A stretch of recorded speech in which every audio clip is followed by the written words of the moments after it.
Cash. Oh, yeah. Let's do it. $1,000 chance to win. Every day at 10 o'clock with us. All right. So here's what you do. The keyword is game, G-A-M-E.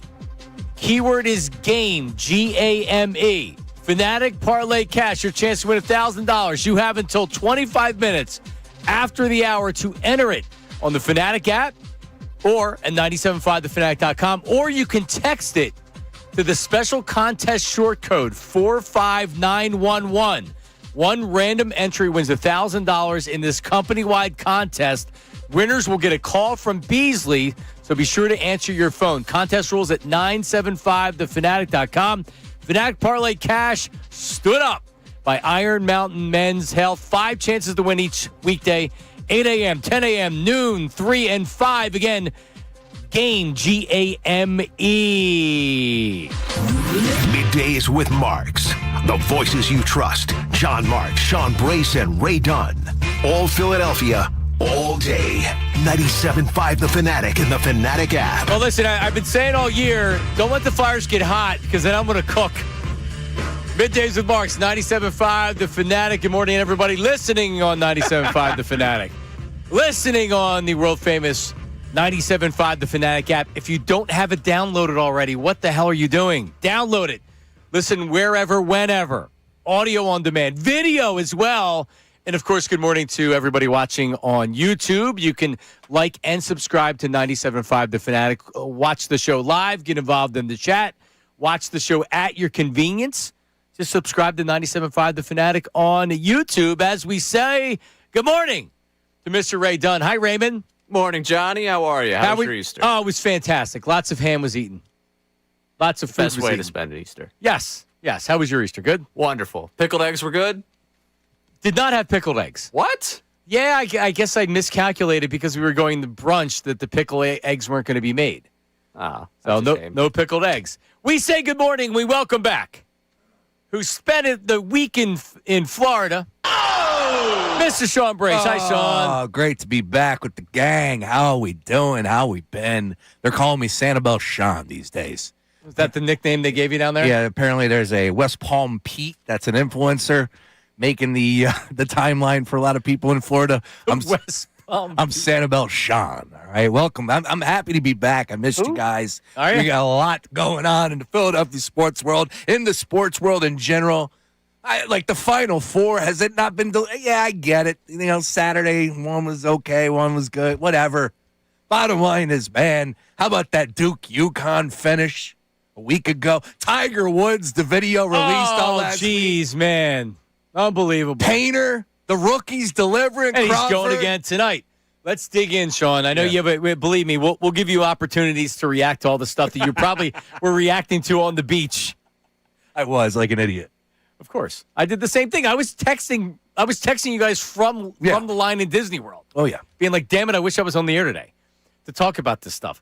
All right, so listen, 76er stuff's coming up, but when the hockey team demands your attention. Oh, yeah. And they've demanded our attention, and they deserve it. The Flyers with a great win yesterday because they didn't really play all that well, right? But they did enough, and that's not, the Bruins didn't play well either, but 1-1 overtime.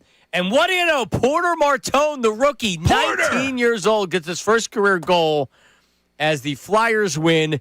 They are actually, if the season ended today, and Ray, it does not end today, they'd be a playoff team. But they still, like you're talking about, a chance, 48% of chance of making the playoffs via the Metropolitan Division. Very, very, they wouldn't be able to make it as a wild card. At least it'd be a very remote chance. But anyway, Sean, who's fired up? Are you? Lauren Hart singing "God Bless America" yesterday, man. John.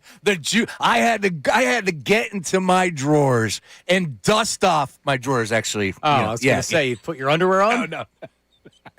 Off and running here. No, I had to break out the Wayne Simmons jersey that is now sleeveless. Do you have one? Oh yeah, I got it. Oh yeah, I had to break it out. It's literally the only thing I have. I was a big Simmer guy, but. Look, man, this team has brought it on, and full disclosure, hand up in the air. They've been back and forth. I was paying attention a lot to start the season. It felt like it was more of the same. There was all this nonsense going on between the reporters and the team and the coach. That whole period of this season confused me because I didn't know which side I should be on. Talking, he's not handling Michkov well enough. And the media going after it with each other. So there was a lot of that kind of pushed me to the side, and that's fine. I think it didn't look like they were going to make the playoffs at all for a while. Absolutely. And Vladar the goalie has been awesome. Like, it starts there. Look, man, everything comes back to the goalie. You have a good goalie, you can win. That's it. Point blank, in the story, every single year. Get a hot goalie, look out. I'm not going to sit here and tell you he is at this point in time, but he's pretty damn good. Yeah, and when he got hurt, that's when this team really took a step back. February into January? Again, I'm going to put my hand up in the air and be honest with everybody out there. If you want Sean Hockey, Shawnee pucks and sticks here, I'm trying. Like, I pay attention. I watch the team. I'm involved. Like, at the end of the day, all I'm asking for is this team to make the playoffs. That's it. The bar is low. Yep. That's it. I just want postseason hockey. I want playoffs back in my life. That's it. So it's been a long time. I think 2020 was the last time when they lost to the Islanders and swept. And that was bubble. Oof, jeez. Right? Was it? No. That wasn't bubble? Isn't that the last time they made a run? Oh, Lord. I don't even remember. Last time they won a home playoff series with bubble. Was bubble, yeah. Wow. It's the last time they won a home playoff series. That's what I'm thinking of. Well, bottom line is, man, it's fun to see this team go out there and competing the way that they have. Remember, they got hot on the road when they won 7 straight. There's a lot to like about these young guns, man. Zegras is good. This kid Porter coming out of nowhere, cashing in. Like, the pop inside that arena yesterday? It did feel like, and it was an Easter Sunday. It was a little bit later on in the day, but still, it actually enabled me to be able to watch the game, watch the second and the third period. Yeah. It felt like the game mattered. It felt like remember that game against the Ducks? And that's where I was in and I jumped back on, and then they went on a tailspin afterwards. Yes, I do remember that. It felt like that day felt like, wow, Flyers hockey's back, and not for the Flyers fans, for the guys like me, the Sam Boners like me that just get back on, and like that's what it felt like yesterday. It felt like that the building was jumping yesterday, Sean. This is a team that fights. Yeah. 27th time they went to overtime, 15-12 after regulation this year. The Boston Bruins, we know how good they are. Right, we know what type of franchise that they are. For them to take 2 of 3 this season. Now, a lot of teams have lost, if I'm not mistaken, on top of them, including the Red Wings, which they ended up beating on the road. And that was like the crunch time scenario. Is like with 10 games, 12 games left a couple of weeks ago, whatever it was, talking about this team and the potential. We went over the odds. Vegas said flat out that this team was not making the playoffs, point blank in the story. But they had a couple games with some teams that were on top of them, mainly the Detroit Red Wings. Red Wings continue to lose. Here we are at this point in time. Well, they just lost to the Red Wings last week, but everything that needed to happen on Saturday, didn't 4 teams lose? I believe that's, The hockey gods are clearly trying to get the Flyers in there, and the Flyers are doing their parts of winning these games, too. Like you had said, man, even in hockey, it's not like the NBA where if it's a 1 seed, no one's beating a 1 seed if they're an 8, right? Like for the most part, right now, there's probably 3 or 4 teams that can win a championship. Supersonics and Nuggets only happen, once in a while. Right, exactly. Yeah, but in hockey, it can happen whatever. And all it takes is the Flyers appear to be riding a wave of momentum right now. It's a good way of putting it. 5 games to go. Isn't this all you want? Yes. It's a young team trying to build for the future. It's definitely all you want for this station, too, right? Like, for sure. Get a little buzz. Oh, my God, some actual, the home of the Flyers. That's right. 97.5, the Fanatic. But it's fun, man, and that's all that matters. I'm not going to sit here and tell anybody that they can't get involved now. This is what this city needs, is to get behind this team. I know that they're, again, the Flyer media are really weird this year, point blank. This year? I fire up the timeline yesterday. I got some dude telling me, like, don't talk about them now. No, where were you? It's game 77. I know. Why do you get off on that? Because why do you, get off on being a gatekeeper? Because Flyers fans are rubbed the wrong way. But he's a media. But okay, Flyers media. Well, what media is he? A blogger? Is this yes. Okay, then take it for what it's worth. But they feel a certain way because they're not given the coverage that they think they deserve, and I understand that. Yeah, I do. I totally understand that, but I'm a Union supporter. Right. I know about it all too well. Yeah, I would never tell people you can't get on the bandwagon because that's what it would be, and that's okay. So if the Flyers win a cup, it's going to feel differently for people that have been diehard fans of the Flyers than it would for a fugazi guy like me. Just like when the Phillies won in 2008, all the people that jumped on because it was fun, I never one time thought, hang on a second, no. Where were you when Steve Jeltz was the shortstop and Don Carmen was the pitcher? No, you're not allowed on. No, let's go. Yeah, I'm right there with you. Because this is a community thing.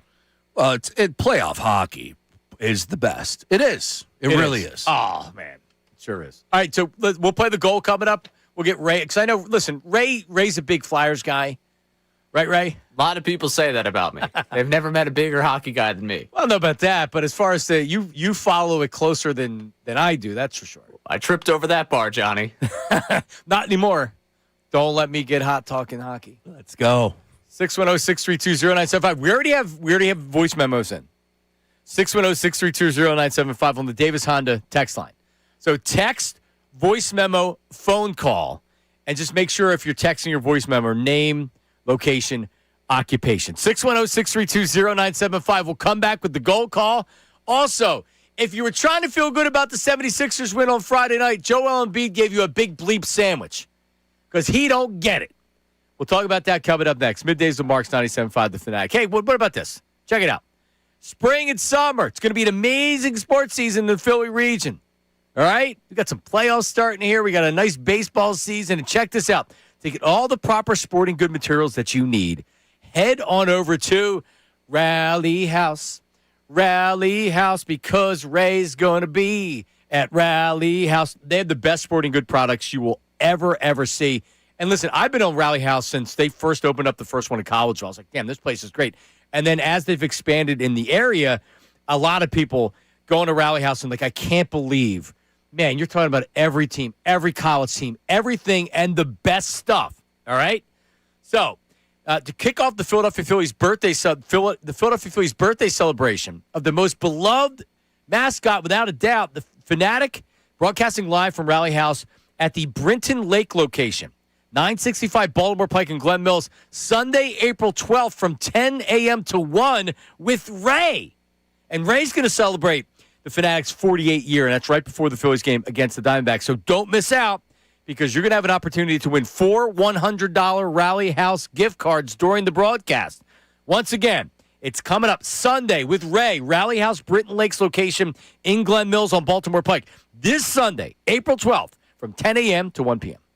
The Philadelphia 76ers.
Over to Zegras.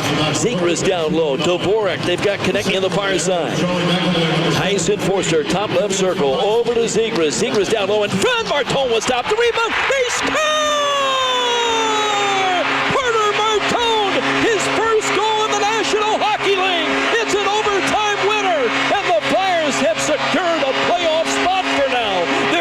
in the Metro Division with a 2-1 overtime win over the Bruins. All right. Porter Martone, 19 years old, this kid. Household name.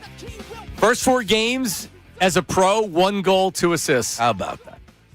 And I think he's 9 or 10 shots, too. I mean, he's been very productive in the games. You like the name Porter? I went to Firefly one year, right? Firefly was down in Delaware. Yeah. So did the RV. Me and my boys, we cruised through, and we parked the RV facing one way, and this dude who was right connecting to us, his name was Porter, and he was the most meathead hammer ever. It was such a mistake that we parked that way, and it still lives me to this day. We're talking about 15 years later. So that name will always stick out with me. It's the only Porter I've ever met. So you'll never like Porter Martone because of this hammerhead? Well, hey, he keeps scoring goals like that yesterday. I'm in. But, yes, down in Delaware, Porter is still in my mind. I've never met a first name Porter before. Yeah, it was the first and last one named, too, until last night. I know there's not a lot of Dougs and Roberts and those type of names these days. Let's get back to Richard. I mean, you have Lane. I got Lane. Lane's easy. Yeah, you got to do the newer, like, Raymond. Yeah, what's wrong with Raymond? It's Raymond's a good name. A great name. Everybody loves Raymond. Yeah. If it was new, how would I be a 5th? But anyway. Yes. So there you go. How about that? Yeah, I mean, all I want, and I know there's gatekeepers out there, or whatever. But here's what I'm gonna try to do this week, is not pay attention to the noise that's on social media or whatever. Good, because it's annoying. And even though I don't particularly look at what people are saying to me and look at my mentions or look at my comments, because I just want to say what I believe and I don't want to be annoyed by it. It's tough not to be annoyed by it. And you had the Jalen Hurts conversation, which never seen then, and A.J. Brown's not going to get traded. We're all a-holes and all that stuff. But, yeah, like there's always going to be people that are like, well, no, you can't jump on. Like it's game 77. Okay, but, like, why am I not allowed to be excited? When have I ever said about any other sport, like, oh, the Eagles are in the Super Bowl. Now you care? How about I'm just going to enjoy my team? Yeah. And I'm never going to pretend to know a lot about hockey. Hey, maybe in 2 years I start watching the Flyers a lot, and then I have a good idea what's going on. I'm never going to pretend. I'm looking at it from a standpoint of I want to be entertained when I put on the TV. Yeah. I used to watch the Flyers a lot in the 90s. I was going to ask you that. And the early 2000s. Correct. And then in the last 15 years, I haven't really watched them a whole heck of a lot at all. Well, there hasn't been much to watch in the past couple of seasons, with all love and respect. And I'm just like every normal hockey fan. You start the season off, you watch, you're in tune, and the next thing they stink, and you're like, all right, I got other things to do with my time. And I did that with the Sixers last year, and I'm a diehard Sixer fan. So it just happens. Comes with the territory. There hasn't been much to really be fired up about with this franchise over the past few seasons. Now, this year felt a little different. Again, there were some things that were happening that off the ice that kind of were pushing me the wrong way. But, man, I know that there are a lot of people that care about this team, a lot of people that work hard behind the scenes with the Flyers. I work with them with the Wings. Rest in peace. We'll talk about that, I would imagine, at some time. We still got one more left, John. You got one We got one more game left, all right? But maximum effort for that game? Oh, yeah. Wait till you see. They're going to give me a microphone. I can't wait for that one. Anyways, I just, when I open up the timeline yesterday and I see the first tweet from this dude telling me that, hey, sports radio, it's nice of you to jump on the bandwagon at the only point in time it benefits you. And he puts ratings in quotes. It's game. Oh yeah, I'm gonna be able to retire based on the ratings talking about the Flyers. It's game 77. Stop acting like you've been around all year. I haven't been, bro. Yeah, and no one's acting like. No, that's my point. Like no. And let me say this to sports radio: Cole LaRullo talks Flyers on a daily basis on his show. He just does. Yeah, I hear it, and I know he's a huge Flyers fan, and they do the same thing to him. So again, I'm gonna try not to focus on that because you know what we need.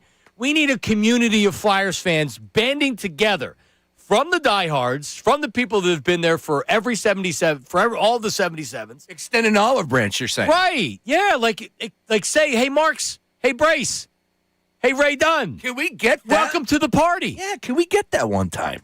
Right? That might be like a first with anything, whether it's like general life or sports? Yeah, just in general, the world. Can we get somebody that says, you know what, man, I'm going to speak right. for the Flyer faithful. You guys are welcome. Here's the phone number, 610-632-0975. We just need an olive branch from a Flyer fan that's going to say absolutely. What about Jason Myrtetus? Isn't he Mr. Flyer? Jason Myrtetus is there's no gatekeepers. We welcome everybody to the party. We've talked about this, man. He joins us at 11 o'clock, Myrtetus? Yes. That's my point. Okay, not confirmed yet. All right. My point is, Jason is the voice with all things Flyers. And I've never heard that come out of his mouth. Ever. Nope. Like, no, you're not welcome here. All right. So voice text on the Davis Honda text line, text message, name, location, occupation, phone calls. We have a voice memo on the Flyers. What do we got? Yo, what's up, guys? Larry Henry Jr. from Huntington Valley calling back. Hope you guys had a great Easter weekend. I know the Flyers sure did. Big win over the New York Islanders on Friday, 4-1, and then a 2-1 win over the Boston Bruins last night in South Philly. Porter Martone playing the hero in overtime, a big goal for him. Tyson Forster back in the lineup now over the past week. You can tell these guys have brought some new energy to the team as they try to lock up the playoff spot. A big road trip starts tomorrow against the Devils, and then you got Detroit and Winnipeg before 2 final home games. I think the Flyers get it done, man. The energy's there, the passion is there, and the confidence is there in a lot of these players right now. Take care, guys. Go Flyers. Yeah, I mean, The man. the whole Tocchet thing, and you had said this earlier, and it's actually a good thing. When people care about their teams and there's something to talk about, you're relevant. Mitchkov talk makes you relevant. Rick Tocchet and the fans, they were. Remember, they had the guy that's like, we're going to start the Fire Tocchet chant, and then 2 people were doing Fire Tocchet. But before that, a lot of fans were angry with Tocchet, the way that he was handling Mitchkov. I think the organization finally figured it out and said, we got to stop talking about it, because Tocchet couldn't stop talking about him coming into camp. Jason on the show last week had said, I said, well, like, should I expect more of Mitchkov now? And he's like, well, it's really, he's never gonna recover from coming into camp out of shape, which I really don't understand. Yeah, it's pretty funny. But still, like, that's what all the hockey people say. So all I'm saying is that there's something there, and you have personalities. Now you got this kid. Yep. Who he will help take the next generation of Flyers forward. 19. It's crazy. They got some good players, man. They got some old. Zegras was a good trade. Yeah, I'm with you. And like I said, the goalie is everything when it comes to getting hot at the right time. And I'm not putting any expectations. I just want to enjoy the ride. That's it. I don't want to be yelled at for talking about him. I don't want to second guess because I don't know the Atlantic as far as, as wins and losses, all that. We got 5 games left. I'm super surprised. We went over the odds 2 weeks ago because I wasn't here all last week. It was 2 weeks ago. Vegas point blank said the Flyers are not making the playoffs. I think it was It was minus something on the no, minus like 900 on the no. And that tells you all you need to know. Right now, though, John Marks, let me update you on this. Update me. 5 games to go. Currently, the Philadelphia Flyers on the yes to make the playoffs, minus 115. On the no, minus 105. So it's almost a push. We're knocking on that door. Yeah, this site that I go to for playoff odds says 48% chance of making the playoffs. It's actually more than... With 10 games to go, they had an 11% chance. Yeah.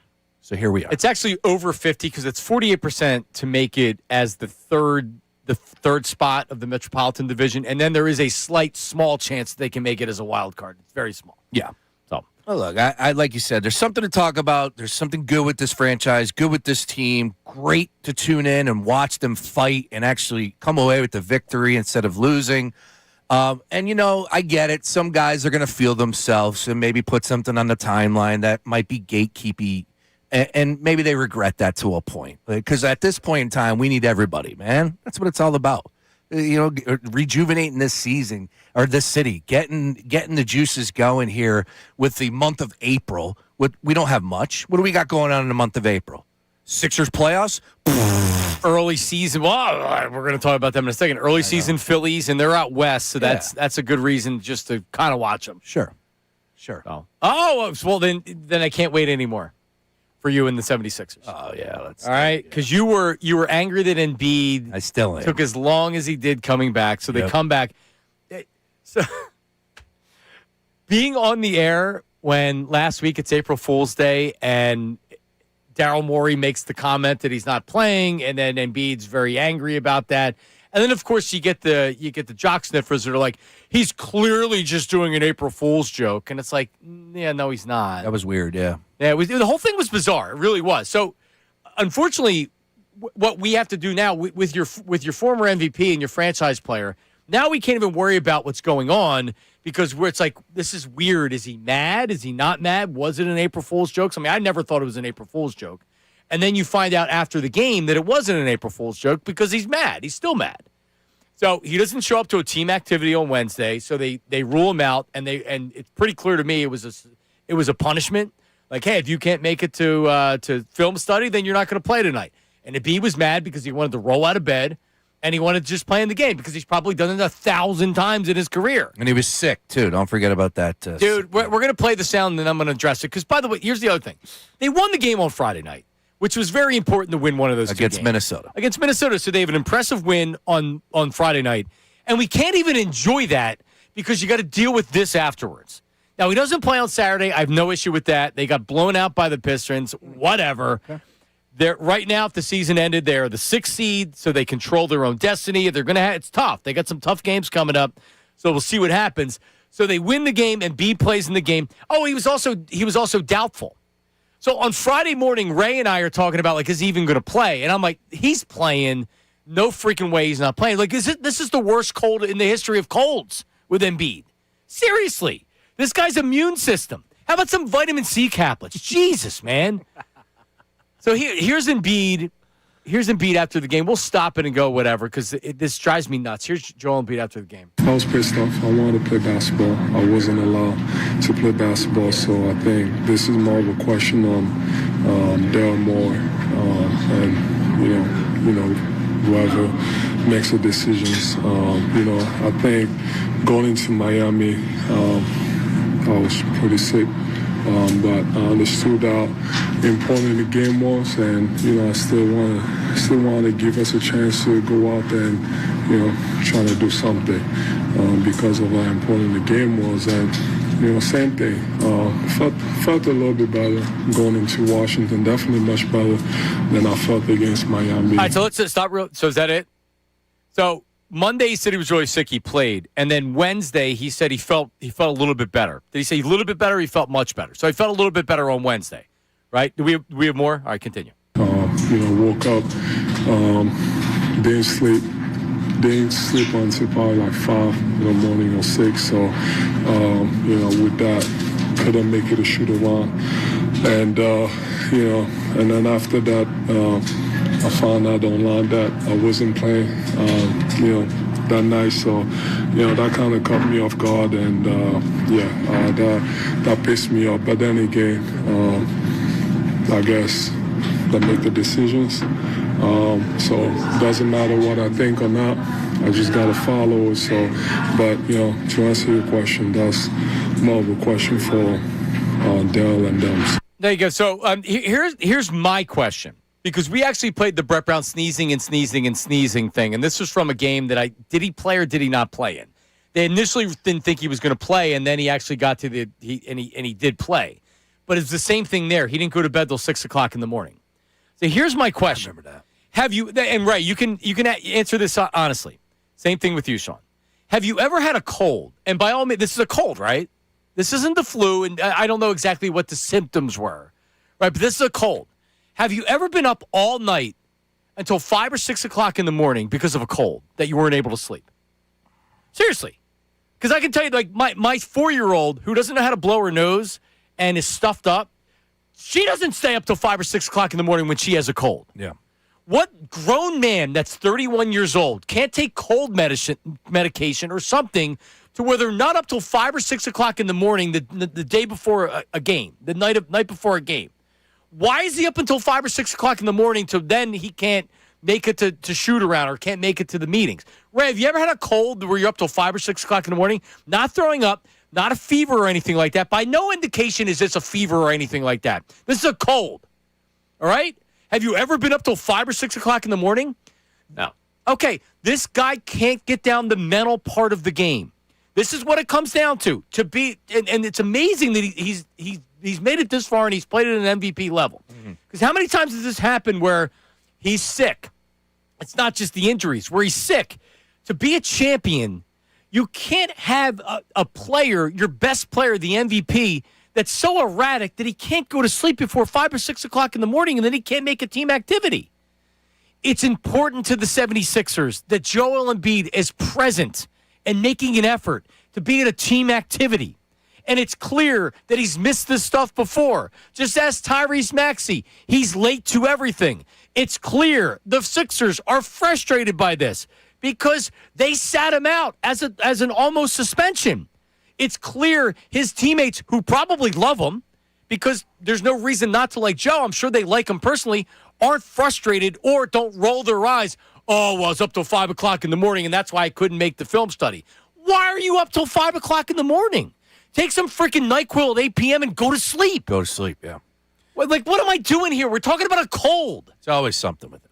It's always something. It's always something. Yeah, no, like paying attention from afar last week, with those comments. And look, we've looked at the schedule. We've been able to point out the games that he'll be missing, the games of back-to-backs where he'll be sitting out. Of course, the Wizards game, like we all knew he was going to miss that game. And it's just nonsense that they're not on the same page. And also, oh, by the way, it's nonsense that I think now on March, whatever, or the beginning of April, that they're putting their foot down for a guy that's been able to do this his whole career at the age of 32. And now this is the point where you're going, oh, you know what? You missed the video, team meeting.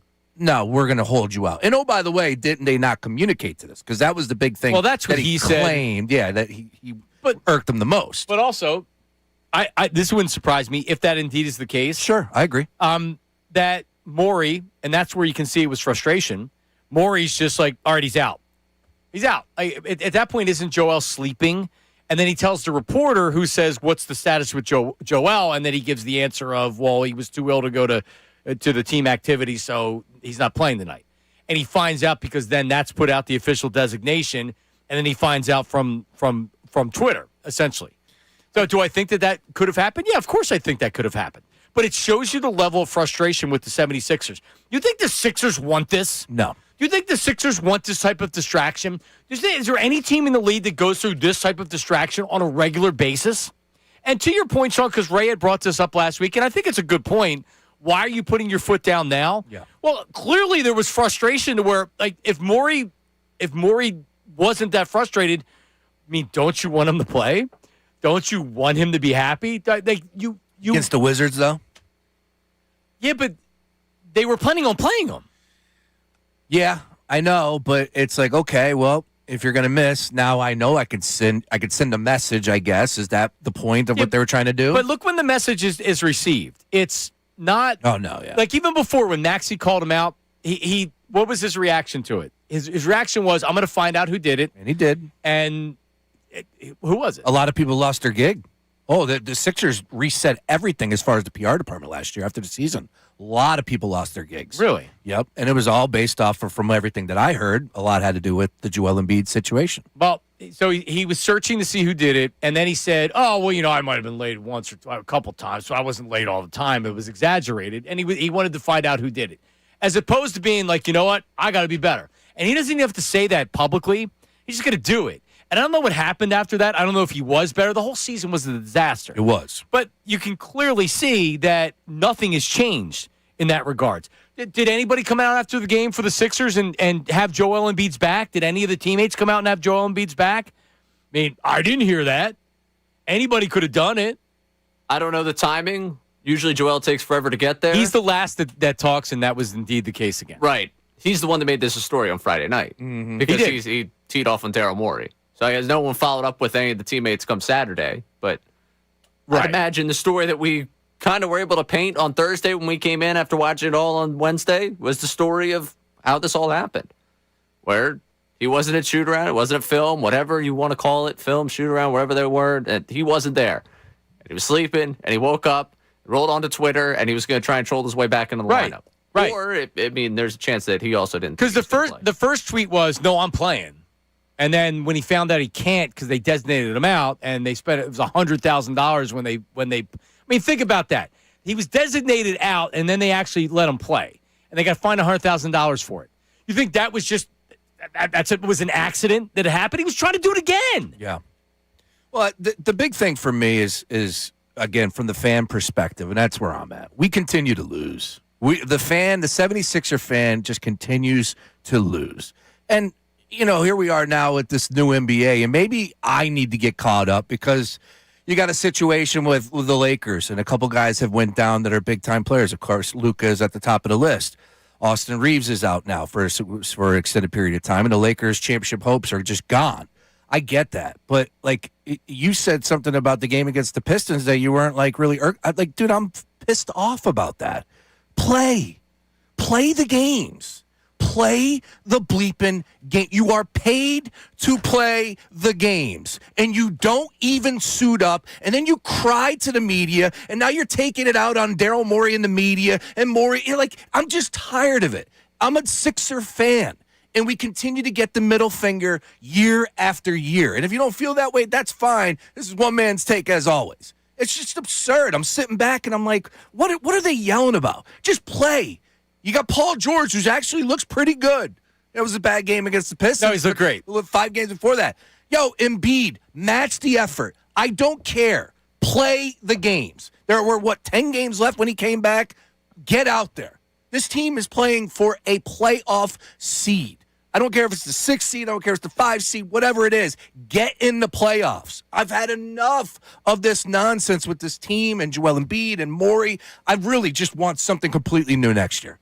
I'm tapped out. I am too. You mean to tell me a game against the Pistons, it's acceptable that they lose by 20+? I got Tobias Harris flexing on us. My announcers are having his back. This is what it is right now to be a Sixers fan. Our MVP caliber player that everybody wants to fight for doesn't even play. What are we doing? I'm losing it, man. Losing it about Joel Embiid and the Sixers team this year. I've lost it. You have lost it. I've lost it. And look at me. I'm just, Ray and I were kind of arguing about it on Friday, which was if they lose the game, because I have to be realistic. And realistic is he's probably not playing back-to-back. So what I was saying is they lose Friday night, he's got to play on Saturday. You can't afford to do it. Do I like the fact that he can't play that he's not playing back-to-backs? No, of course not. Dude, this is a really tough way to live as a fan. Yes. It's a tough way to live as an organization, too. At what point is enough? The problem is I don't know if you get rid of them. Well, they made their bed. That's the issue. They're the ones that have allowed this. They're the ones that have accepted this. They're the ones that handed the keys to Joel Embiid after missing the first 2 seasons. Oh, by the way, same thing with Ben Simmons. Yeah, but they handed the keys to him. They didn't earn anything, and I get it. They had the skills and the upside out the wazoo. But it's also the character of the player, too. Understood. I get it. They've enabled Joel Embiid, and if he's not going to get it, Allen Iverson didn't show up for practice. When he did show up for practice, he and what was he doing? We're talking about practice. Drinking Coronas and doing everything else. I'm sure Aaron McKee and Eric Snow, and I'm sure those guys loved AI, and I'm sure that they knew how great of a player he was. You don't think they resented that he wasn't showing up to practice? Of course they did. It gets old. Yep. This gets old for the players. It gets old. All right, coming up, more Embiid stuff. Also, Myrtetus joins us at 11 o'clock, all right? So that's coming up next. Middays with Marks, 97.5 The Fanatic. The goals. Pitbull to connect inside of the net.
this is more of a question on Daryl Morey.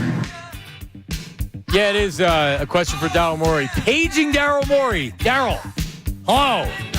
So I said something to Ray during the break, and I guess, John, I just have to accept it, right? And it's not anything new. We've been dealing with Joel Embiid and the Sixers and how this organization handles everything, and it just feels like they always step on the rake.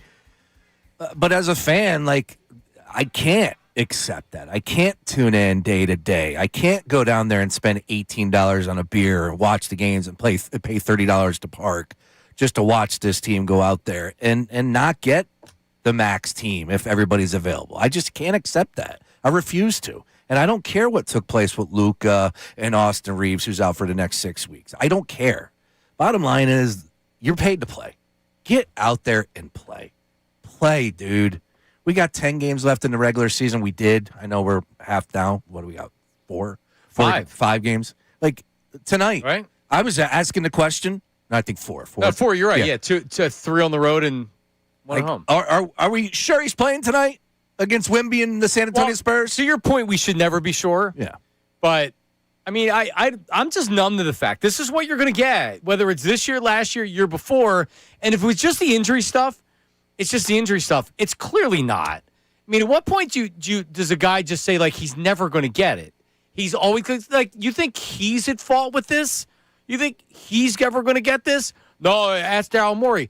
All right, Joel, how about you make the attempt and you make the effort for your team to show up? You don't think that guys know you're sick. And it's one thing, if you have the stomach bug or you have a fever or something like that, no one wants you around, so no one's going to ask that. The Sixers clearly expected him to be at the team activity at 10 a.m. or whatever time it was. It was clear that they did that. Because if it wasn't, they wouldn't have a knee-jerk reaction of, all right, he's out tonight or whatever. So that was the clear expectation. He uses the excuse of, I was up till 5 or 6 in the morning and I couldn't make it. Take some NyQuil if you're that sick, go to sleep, wake up, get a coffee, and make it to the film session. You're not doing laps. They're not asking you to be on a treadmill. Show up. Go take a nap. Even if he showed up and it's no, you're really not looking good. Why don't you go back? Make some sort of attempt. And he's not. And he doesn't. Mm-hmm. And you're never going to win like that. Listen, this team's not going to win a championship this year anyway. They're not championship. But you have Paul George, you have Maxey, you have Edgecombe. It's not like that this team doesn't have a lot of talent. But when you have this stuff, the injury stuff is separate for me. And should he be trying to grind through with the back-to-back, Sean? I don't even know how to answer that because I don't know. I'm with you. Same thing. This is the thing he can control. By being a part of the team, and this is no one on the team's going to say anything that they don't like Joel or they're going to say something publicly. But before when Maxey, according to the report, when he called him out of the team meeting, no one, including Embiid, denied it. So there's no reason to believe that that's not what's still going on right here. All right, do we have some a voice memo and some text messages? All right, go ahead. Sam Oster here in Center City with the score.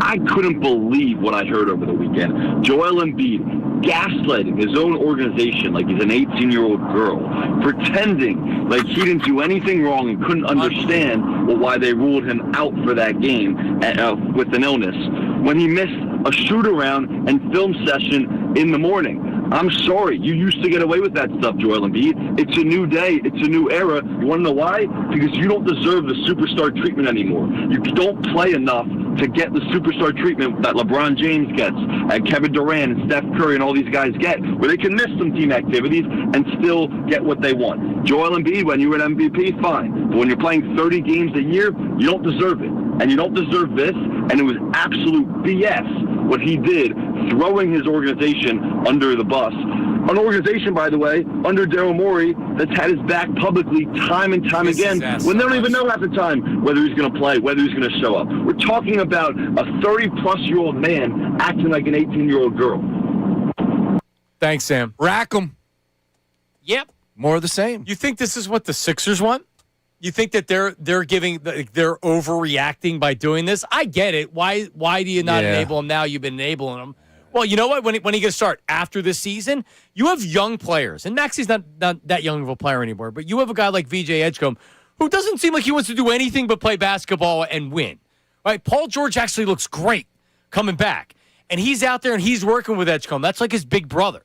This team actually has the makings of a team that could beat the Knicks. Not with Joel doing this. No. No, and I'm like, I can't pick sides, right? Like, I don't think you're doing that. I don't think you're suggesting that. But to me, there's fault with both. It's No, the I'm picking organization. sides. It's Joe. The issue is Joe is so good that he can roll out of bed in his slides, drop 70 against the Spurs as he did a couple years ago. Like, that's how good he is, and I get it. But somebody needed to put their foot down a long time ago. But that, as we always say, the toothpaste was already out that tube. Like I said, he gave him the keys to the franchise based off of how great he was. Well, I mean, remember when Maxey in the team meeting, that was right after he signed the contract, the big contract. So you think that it was his idea to have a team meeting and say something, or is that something the organization, like Daryl Morey said, listen, you're now tied to us. You have a max contract. Yeah. That's something that you need to do as a leader on this team, and he stepped up and he did it. And him and Joel get along great, so it was probably received differently than if it was somebody that he didn't like. Tell me one person that doesn't get along with Tyrese Maxey. Right, the exactly. nicest kid out there. Yeah, he's crying when his teammate got traded. But it also, the fact that he felt comfortable doing that, and then you can say that like the team leaked it or however that got out there. Sure. It got out there for a reason. People are saying right now that Jalen Hurts, that the team's putting stuff out in the media to try to get to make Jalen Hurts understand what they're trying to say. That's actually what the Sixers did. I don't know if the Eagles are doing that with Jalen Hurts. I know the Sixers are doing that with Joel Embiid. Absolutely. Bro, it's just a stretch run. Yeah. That's my point. You could be the 6th seed here. What are you doing? Even if you're not going to play back-to-back, show up for the team activity this cold. That's my point. And when God. I left a week ago, we were all having fun. We're all fired up about the 76ers potential. And then I leave, and next thing you know, there's B and C and moaning and complaining, missing the game against the Wizards, which I didn't have an issue with. It's the Wizards. They're losing on purpose. Nobody cares about the Wizards. But these two games against the Timberwolves and the Pistons, and the vibes aren't there. And you want to get behind this team. You want to support them. But, man, that was a terrible watch on Saturday across the board. Really was. Coming up at 11:30, Tobias Harris and the broadcast. Broadcast seemed bigger Tobias Harris fans than Sixers fans. That's honestly when I lost my mind. I lost my mind on Saturday night. 11:30, Sean's going to lose his mind. I'll lose it again. Coming up next, Jason Myrtetus. Standing on his head, ready to talk about the Flyers. All right? Standing on their head, baby. So, because honestly, I tried to go through the schedule. Like the Sixers, I'm like, I have a pretty good handle of whether they're going to get in or not. I need Jason's expertise if the Flyers are going to get in or not. Agreed. That's coming up next. Porter Martone with the big game winner yesterday. Jason Myrtetus coming up next. Middays with Marks 97.5, the Fanatic. Let's talk about, your garage. If you're looking at cracked concrete stains, you didn't do that old epoxy, did you? All right, so check it out. Comer and Cross, C-O-M-E-R, Cross.com. They can completely transform your garage floor in just one day, and in one day, it can look incredible. And I'm talking about a true showroom finish. It's like pulling into a brand new car garage every night. And right now, how about this? 50% off installation. That's right, 50% off installation. And here's the best part. They make it so easy. They will move your stuff out of your garage for you, repair all the cracks and pits so it looks new, and then you choose your custom Comer and Cross finish. And this is not paint. It's not epoxy. This is built to last. No chipping, no cracking, no tire lift ever. And again, how about 50% off installation? But do not wait. You can have that showroom floor that you want to come home to every night. And you know if your garage floor needs help. You know if it needs work. Why not check it out right now at 1-800-NEW-FLOOR. 1-800-NEW-FLOOR, or better yet, no obligation. Even if you call no obligation, ComerCross.com, C-O-M-E-R Cross.com. Now on 97.5 The Fanatic Sports Update. Into a playoff spot. I'm Ray Dunn with this Fanatic Sports Update, and it's brought to you by Morgenstern Medical. This month at Morgenstern Hair Restoration, they're including a free Almatet treatment with your procedure. That's $1,000 value free. Call 610-831-HAIR or visit morgensternhair.com. The Flyers won 2-1 in overtime over the Bruins yesterday. Porter Martone's first career goal is a game winner in overtime. Mason Forster, top left circle, over to Zegras. Zegras down low in front. Martone will stop the rebound. They score! Porter Martone, his first goal in the National Hockey League. It's an overtime winner. Flyers now find themselves in a playoff spot. Jason Myrtetus will join us coming up in the next segment to break down what exactly is going on with the local hockey club. The Sixers split the weekend. They beat the Timberwolves on Friday night, lost to the Pistons on Saturday night. They've got the Spurs tonight at 8 o'clock as they try to avoid the play-in tournament. Phillies took 2 of 3 from Colorado over the weekend. They start a 3-game set in San Francisco tonight. Andrew Painter on the mound for the Phils, and the NCAA tournament title game is tonight, Michigan and UConn at 8:50. This update's brought to you by Positive Coaching Alliance. Questions about youth or high school sports? Positive Coaching Alliance can help. PCA, a national nonprofit, develops better athletes, better people through sports. Info at positivecoach.org. I'm Ray Dunn on your home for the Sixers, Flyers, and the Union. 97.5 The Fanatic and the Fanatic.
They've got connecting on the far side. Tyson Forster, top left circle, over to Zegras. Zegras down low in front. Martone will stop the rebound. They score! Porter Martone, his first goal in the National Hockey League. It's an overtime winner, and the Flyers have secured a playoff spot for now. They're third in the Metro Division with a 2-1 overtime win over the Bruins. All right, if the playoffs started today, the Flyers would be in the playoffs, but they don't. 5 games to go. And to discuss, Ray, can we start playing the orange and the black? Do they play? You asked this before the show. Do they play it anymore? It's a great song. Wake up, Philadelphia. I don't know if they still play it or not. It could be ours. It could. So here's what we could do, Ray. Tell me if you like this idea. Never done before on radio in Philadelphia. When the team wins, we'll play a special song. And Sean will yell, play the gosh darn song after every win. Yes. What do you think? And we play the orange and the black. Unique to us. Okay. All right. Jason Myrtetus probably has never heard this as well, but he joins us right now. You hear him pregame, you hear him postgame, you hear him on the program here. Also, Flyers Daily with Jason Myrtetus, wherever you find your podcasts or on YouTube. And Jason Martinez joins us right now. What's up, dude? What's going on? What do you think about our idea of playing the song after a win? It's never been done before, so it's unique. The Boils. Yeah. I'll tell you what, that sounds like an original idea. Play the song. So, I think you're on to something. Okay, we'll try it, Ray. We'll try it. Maybe, hopefully, watch, they won't win a game for the rest of the season, and everybody will blame me. I can see that. So, Jason, kid's 19 years old, and I mean, he got his first goal last night, but he's been playing really good besides that. Before we get into the details of what the Flyers need to do and what the chances are if they go to the playoffs, what are your overall impressions of the kid? I've been obviously really impressed. In his first 2 games, a lot of guys in hockey, when they come in, there's like these, they're dumb. They're unwritten hockey rules, right? Mm-hmm. Young player defers to older players. You got to make your way and all that stuff. Well, the Flyers don't need anybody to come in and defer. They need some people to come in and shoot the stupid puck because everybody wants to pass it. So what does he do when he comes in his first game? He's got, 5 shots on goal. And then the second game, he notches 9. So in his first 2 games, he's got 14 shots on goal, which is an NHL record for a guy in his first 2 games. Jeez. Now, he didn't score. He had a lot of good scoring chances, but you knew that first one was coming for a couple of reasons. One, because he scored at every level. 2, he goes to the right places to shoot the puck. He just doesn't throw it out of the corner. And he's a net migrator. Whenever he doesn't have the puck, he just goes right in front of the net. All right, 5 to play right now. As I mentioned, they're third in the Metropolitan Division. There is a small chance they can make it as a wild card. But so what are we up against? It took 4 teams lost for the Flyers to get the win yesterday to go back and to own the playoff spot. But what are we looking at as far as the chances and how difficult will it be for the Flyers to survive this and actually make it into the playoffs? Well, I mean, the good news is this, is the teams that you're kind of battling with are all taking on water.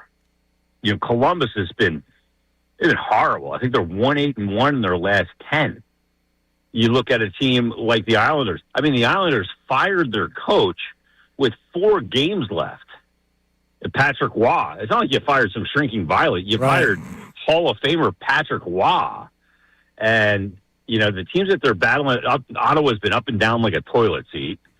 So the only team that's playing well is the Flyers, who have been playing well for, 6 or 7 weeks now, whatever it's been since that Olympic break. So if, your recent play is any indication of your recent future, then they're in a good spot. Now, that being said, you got 3 games on the road. You go to New Jersey tomorrow night. New Jersey's in that spoiler role, which I always fear a little bit, teams with no pressure. Then you're going to head to take on the Detroit Red Wings, who need a win, but have also been taking on a water. And with Buffalo making the playoffs, now own the longest streak of non-playoffs of any team in the NHL, if they don't make it this year, at a decade after making it for 25 straight years. Wow. And then you go to Winnipeg, who all of a sudden is playing a little bit better, stunk most of the year, but they haven't stunk lately. And then you come home, obviously, with Carolina and Montreal, and maybe you hope that they're not playing for much, and, you can kind of waltz your way in. It's not going to be easy, but they're in control of it. They have better than a 57% chance, I believe it is, of seeing this through, and they got to get it done. If you crawl all the way back like this, how Philly would it be to crawl all the way back over a 7-week period and then end up missing anyway? Yeah, I don't think anybody would be surprised. Jason, there was been a lot of talk, and I always contended that any time that people start having opinions on your team, you got something to talk about, right? So it was Michkov, and it was Tockett's handling of them and everything else. So there were people were trying to fire Tocchet chance at games, and there are a lot of fans unhappy with Tocchet. Is the run here since the Olympic break, is this where Tocchet is kind of like there's going to be some struggles and guys are getting used to the coach, but at the end of the season, it's like, wow, there was a method to his madness. Are we seeing right now them playing their best hockey kind of because they're getting what Tocchet's doing? Definitely. There's a couple of things with that. Fans, we're greedy, right? We don't just want winning hockey. We want aesthetically pleasing hockey. And the kind of hockey that he was coaching prior to the Olympic break wasn't the most aesthetically pleasing, very defensively oriented. And I will tell you that I think that 99% of the coaches that when they come in and they take a new job, the first thing they want to shore up is you want to improve everything from your net out, in that order of priority. Because in this league, if you can't defend, you can't do anything. And giving up a goal is just as important as scoring them. So he was very cognizant of that, putting the D-zone structure in place. But he did something really interesting at the All-Star break. And he changed his structure. He simplified it. And a lot of people look at that and they go, well, he just made a tweak to how they play. No big deal. Well, it is a big deal. Because to a hockey coach, or really a coach in any sport, your structure, it's your structure, but it's kind of like your religion. You believe that's the way you need to play to win. And when you make a change to it, that's not an easy thing for a coach to do. Because your whole belief system is based on if we play this way, this system, this structure will be better. And he simplified it, knowing he had a lot of young players. And having those young players, you want to put them in a position to have to make less decisions. The more decisions you make as a team that's defending, the more opportunity it is to make a wrong decision and make a mistake. He recognized that. So he did that over the Olympic break. And since then, ho-hum, John, they're the second best defensive team in the NHL. How about the wisdom? This guy just dropping gems on us right now. The great Jason Myrtetus joining us here, Middays with Marks. You like that? I like that, Jason. Great to hear from you. Let's talk about, you just brought up defense, and I want to go right to the goalie. I keep it simple. KISS. Keep it simple, stupid. When you got a good goalie, you can go on a little bit of a run. I'm not trying to get too crazy here, but he has been the true difference maker. Vladar has been the difference maker. Would you agree with that? And am I allowed to believe that this team could potentially win a series? Let's dream. Yeah, why not, man? If we're going to make it, I don't want to just make it, right? Yeah, postseason hockey's cool and all. I get to see Wayne Gretzky on my television. You close your eyes, you think it's Joan Rivers, but it is Gretzky, trust me. However, rest in peace, Joan, too. Are we talking about the goalie being a guy that could carry this team? And look, he has had a pretty good stretch, too, as well with the Flyers this regular season. Yeah, I mean, both guys have been really good since the Olympic break. Harrison's come back and kind of retold the story on his season as well. He won 5 straight at one point. He had a .940 save percentage, which is not good, but gaudy. But, yeah, I mean, look, Dan Vladar came in, never played more than 30 games in a season. I think he's at 48 now. He's been the team's MVP. There's just no two ways about it. I mean, he's won them games early in the season. And some people, there's a segment of fan base, Sean, that doesn't want them to win. They want them to constantly lose and tank. You can't win unless you get a top overall pick, which is not true. And they're in this perpetual tank mode. They love misery. and they like to live in it. And they go, well, the only reason the team has made a step forward is because the goalie has stolen games. Well, I say BS. Because first of all, the goalie's part of the team, right? Mm-hmm. Like it just so happens to be a big part of the team.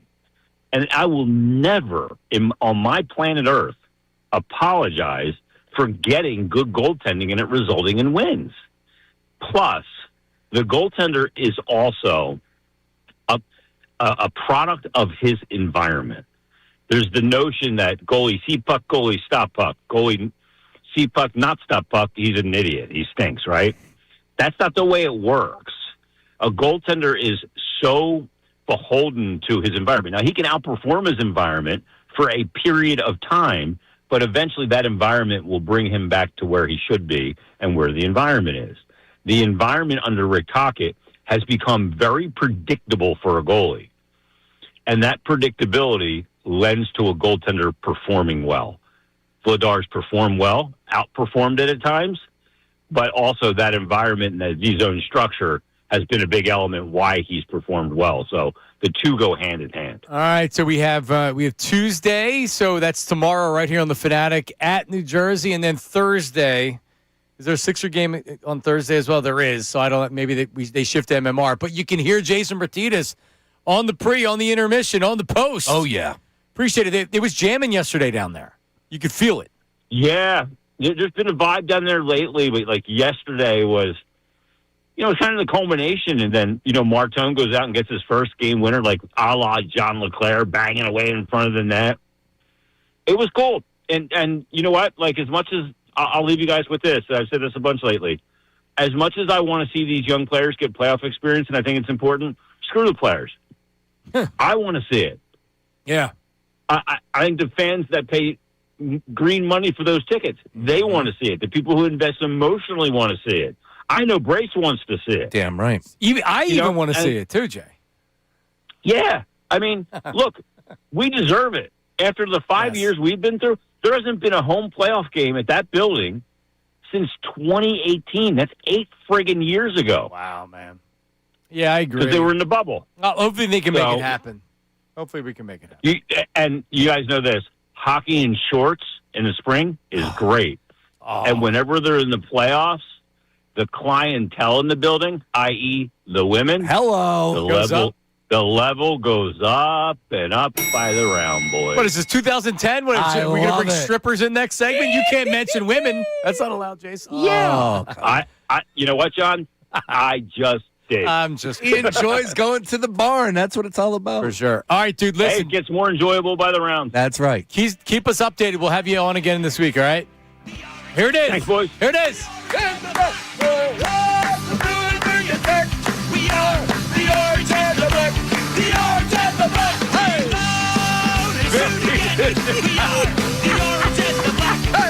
It feels really good because there's been nobody in the city probably. There's got to be something in the area that has been hurt by the Flyers' lack of success more than me. Yes, I'm I a agree. diehard. I just don't talk about it. Can we create a T-shirt that says, while we're down here, and on the back, might as well win it all? You like that? It. You like do. that? You like that? That's what this season's all about. While right we're down now. here, you're not talking about the broadcast, right? No, I'm talking about the standings. Talking about why we're down here at the wild card number 3, John Marks. Might as well win it all. Why not? Or get bounced after the first round. But hey, it'll be fun. What Jason said, and actually not wild card. Excuse me, third in the Metro. Yeah, I'm an idiot. So they have only 2 wild cards. They have a very small chance to make it as the wild card. Fans deserve it. Flyers fans deserve it.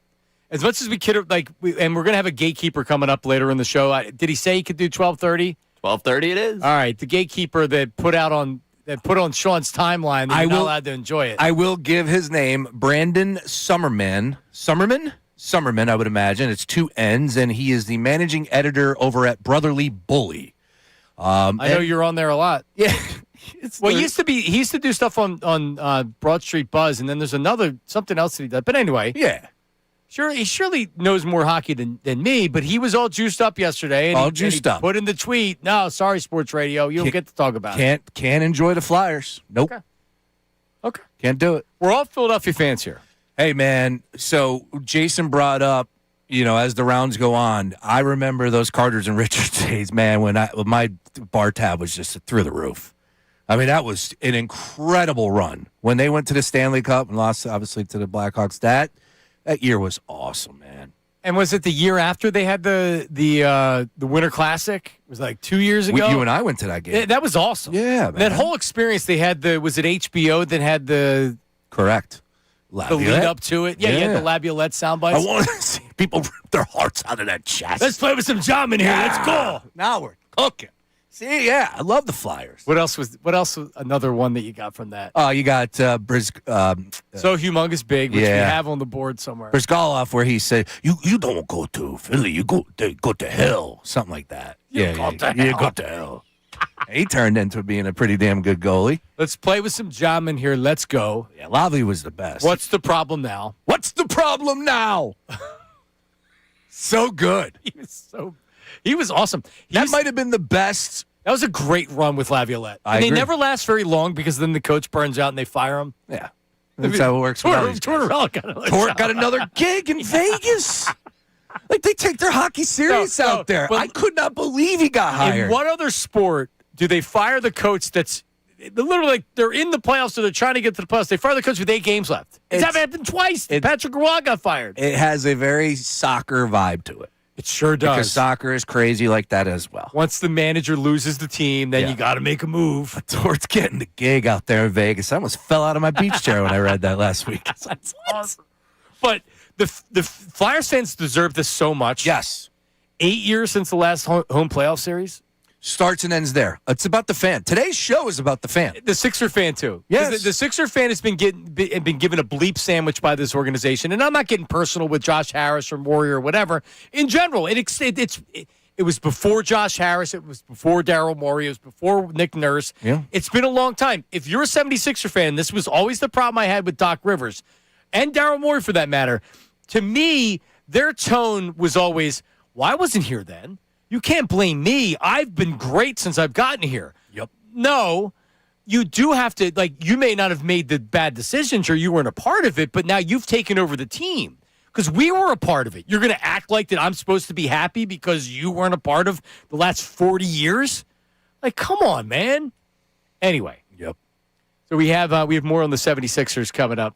Also, so I would just say this, and I don't talk about it a lot because frankly it's not worth talking about. But Kate Scott, who I have great respect for as a play-by-play professional, I think she does an excellent job with. So I hear her do football. Yep.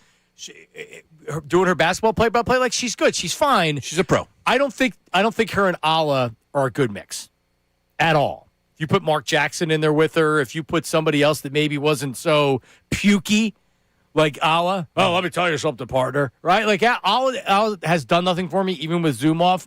And again, Ala's fine. I don't even want to rip the announcers. I don't care to do it. But their behavior in the game on Saturday night is why we're going to rip them. Yeah. Oh, definitely. And we're going to play what they sounded like. Yeah. Well, and we're going to react. We can go about it whether or not I'm out of line for thinking this, because I was even fuming more pulling it this morning than what I was on Saturday. Now, Ray nailed it a couple weeks ago when we first ventured into the conversation, and I brought it up because for whatever reason, I get it. You're not allowed to rip on her, whatever. Fine. Yeah, you're not. Bottom line is, if you're in this industry, you're an announcer, you're not above criticism. I don't care who you are. But Ray said when the team struggles, no matter the sport, that's when the announcers take on the bullseye.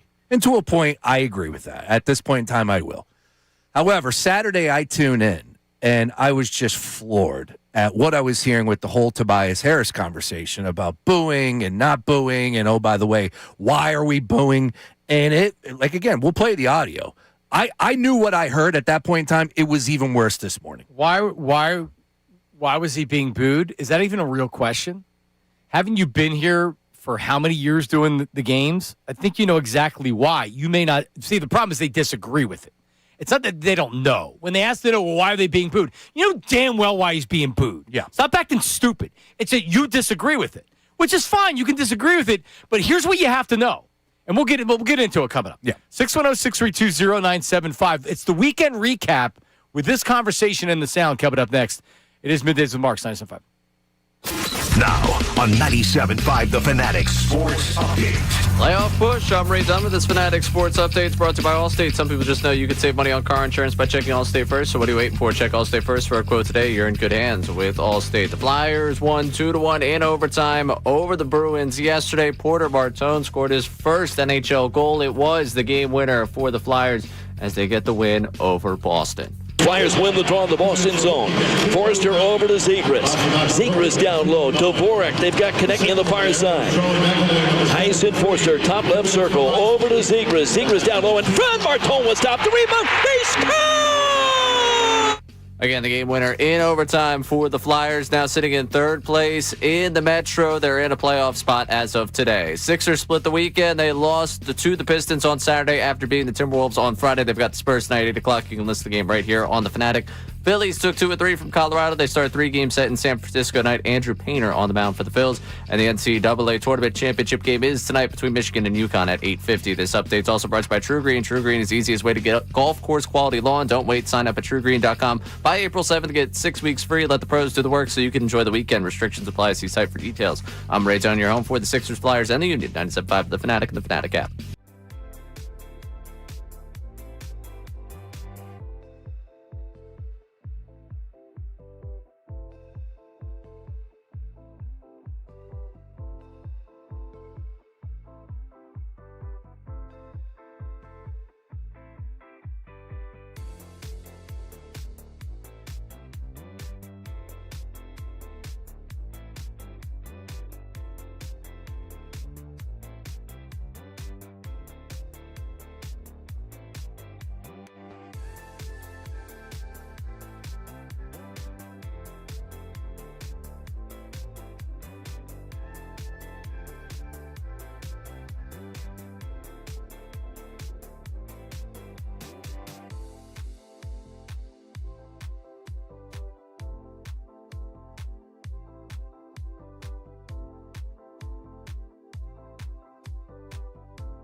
Coming up at 12 o'clock, your chance to win $1,000. We're doing it for at least the next couple of weeks. So it is, with us, it's right at the beginning of the show, 10 o'clock, and then again at noon for the station, 8, 10, noon, 3, and 5. 5 chances each weekday to win $1,000, and it's called Fanatic Parlay Cash, stood up by Iron Mountain Men's Health. How about that? All right, let's Speaking my language. we got to get to this Tobias Harris stuff. Let's get to the weekend recap. What do we got? Oh, I was going to roll out some PGA Tour conversation for you boys as it is officially Masters Week. JJ Spawn ended up taking the Valero Open. But we'll put that to the side instead. Let's go ahead and fire it up. 3 things that I caught from the weekend that I want to bring to the attention of Middays with Marks. Number 1, we're counting down. Number 3, let's open up with ESPN's College Game Day welcomed Arkansas Razorback head coach John Calipari to the show, and things got a little toasty, dare I say heated, between Billis, Jay Williams, Seth Greenberg, one of your favorite, and Seth. Coach Cal. Look, it's a 7.5-minute discussion. Of course, we're not going to play it all for you here, but this is how it started. But, John, you say go pro. Some would argue this is professional basketball. It is professional sports now. It's amateur basketball. It's not. No, it's not. Hey, no, it's not. It's not. But well, then let's just call it pro and let it be a pro basketball. Well, but when first of all, it was pro basketball before NIL, and I'll tell you why. Amateur sports don't make billions of dollars and pay their coaches and administrators millions. There is nothing about this that has ever been amateur once the money jumped up, and it started in 1984 with the U.S. Supreme Court ruling that allowed the conferences to sell their media rights. There is no difference between the media rights contracts with the NCAA from a media company like ours and the NFL, the NBA, Major League Baseball. Zero difference. And right now, when we're talking about this, we're kind of taking an old school mentality of, hey, it used to be a certain way, and that's fine. But if we want players to stay, then sign them to long-term contracts and put buyouts in them. But the NCAA doesn't want to do that because they don't want them to be employees. They want to beg Congress for an antitrust exemption, and they're not going to get it. What other multi-billion-dollar industry is getting an antitrust exemption from Congress? He got a roaring round of applause from the live audience around him. That was just the beginning. He took on everybody. Jay Billis was spitting hot fire like a Dylon. I'm telling you right now, well worth your time. Go ahead and check that out. Number 2 from the weekend, Los Angeles Angels outfielder Joe Adell, a true angel in the outfield against the Seattle Mariners. Not 1, not 2, but 3 home run robberies coming your way here. I'm talking about this dude put the game on his back. First inning against Cal Raleigh, 8th and 9th inning. Here's how it sounded. No balls and 1 strike. There's a drive out to right from Raleigh. Adell's back near the wall. He leaps, and he caught it! Joe Adell! There's a drive to right. Adell is back. He's at the wall. He leaps up. He got another one! Whoa. Joe Adell! What a night! Lead. Now here's Crawford with a fly ball to right toward the corner. It's Joe Adell again near the foul pole. Leaping up. Did he catch it again? He fell into the crowd. So it's a home run. They called him out. He did it again. Yeah, know the rules. You can do that. He obviously fell into the crowd and still came up to catch. Yeah, yes, as long as you catch it, that's all that matters. Not 1, not 2, but 3 home run robberies in the game. And Fernando Tatis led the league last year with 4. Yeah, Joe Adell, he's got 3 already. Unbelievable. Just the luck to even have the opportunity to catch 3 of them. Yeah. Oh, he did it, which is amazing. In a game, they won 1-0. Wow. Think about that. Yeah, pretty cool stuff So there. that means his WAR's pretty high for that game? You know, there was a big discussion about that. Yeah, and like a lot of metrics are still up in the air, and I'm like, wait, he saved 3 runs there at least, and he didn't get credit for that, if I'm not mistaken. Did you see the Mariners whiteboard the next day? Don't hit it to right. Don't hit it to Joseph Adell. The only issue, his name's Jordan. Oh, it's man. Joe Adell. They just assumed it was Joseph. Oh, gotcha. It's J.O. Yeah, I was like, wait a minute. What? Yeah, you're right. I didn't know what his full name was. It's spelled Jordan, like Hudson. Oh, how about that? The more you know. I didn't know his government name. Well, it was Joe Adell. a really cool story. Oh, by the way, Cal Raleigh remains homerless in 9 games. Are you panicking about the big dumper? Listen, I totally. Yeah. Totally. All right. let's go ahead and close up with this one. Because finally Saturday night I come back from vacay. I was already irked with the whole Joel Embiid being ruled out. I don't care whose call it was. I hated the fact that he's not playing. But I hated this even more. And I ask you guys here, the listening audience, John Marks, Ray, if you want to go ahead and give us a thought on this, that's fine. I'm not trying to put you in a bad spot here. But am I out of line for thinking Alla and Kate sounded a little too into Tobias going off, like they were enjoying it while it was happening at the Sixers' expense? Listen to this, as the Sixers were down by 16 to the Detroit Pistons on Saturday night. Watch Toby here in action, in transition, wasting no time pulling the trigger on that three. Yeah, letting everyone know. All right, so hold on. Yeah, he's letting everybody know. Yeah. And then Kate's laughing in the background. They're showing a replay. So Tobias scored 19. He hit 1 of 3. He was the only three-pointer that he made. And he puts his hand up to his ear in the third quarter, and that's what you're hearing right there. Oh, it goes on. It gets worse. Go ahead. I'm still getting buckets. I don't understand what the Sixer fans are mad. Are they mad because he made a lot of money? What is he supposed to do? Give it back? A lot of Sixer fans, I think, are under the impression that there was like a Jimmy Butler for Tobias Harris trade-off. I understand that, but that's not Tobias's fault. I get all that. Tyrese Maxey floats it up and in. 21 and counting tonight for Tyrese. But yeah, when people talk about the money, it always makes me laugh. Like, if you wouldn't have taken money that was offered to you, you're lying to my face. That's what I'm saying. You need to get checked if you would say that you're going to give money back. What are you talking about? Yeah. So, look, there are a few different ways that we can go about this. Number one, the people that were booing him aren't booing the fact. It's not about, like, somewhat of the contract is obviously included in this discussion, no doubt, but it's the fact that Tobias failed to show up time and time again, and he was never the player that this franchise needed. I don't give a damn what he was paid for. They needed Tobias Harris to be a better player in certain games, and that dude scored 0 in a big-time playoff game. He never took a charge, wasn't good on the defensive end. Tobias Harris was an okay player. Was he paid well? Absolutely. I don't give a damn about that contract. Never have. But if you're a max player and you don't perform after signing a max contract, and not only that, but the team fails to get out of the second round of the playoffs, and then you have a certain attitude about you. Like he was saying, that they would too. trade me for a crumble cookie, and they don't know what they're talking about, and he's this great player. Like the rhetorical question of why are they booing him? You know why they're booing them. You're disagreeing why they're booing with them. Would I boo Tobias Harris? I'm not a big booer. I mean, do I like Tobias Harris? No. He comes back to Philly.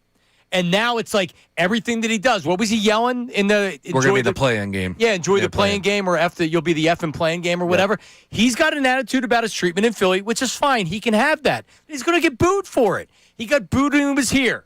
He had supporters when he was here. He had a lot of people, most people, that said, "Damn it, you're a max player. You didn't live up to the contract." Guess what? That's what happens when you make hundreds of millions of dollars. Yep. In a city like Philadelphia. And Alla and Kate need to remember that they're in Philly. And I always laugh when people say that. No one's asking him to not sign the contract. Don't you get it?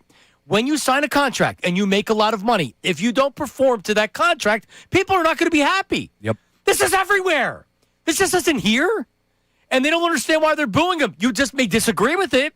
But that's what they're doing, and you should save your commentary, because no 76er fan that's watching, or at least any 76er fan that I would like, is feeling what they were saying right now. It's embarrassing. Yeah, it really was. It's insulting, too. It's insulting and embarrassing from Kate and Alla. Well, good, because I didn't know if I was over the top on Saturday. No, it's ridiculous. When I heard it on Saturday night, I go, that's not really how it's playing out.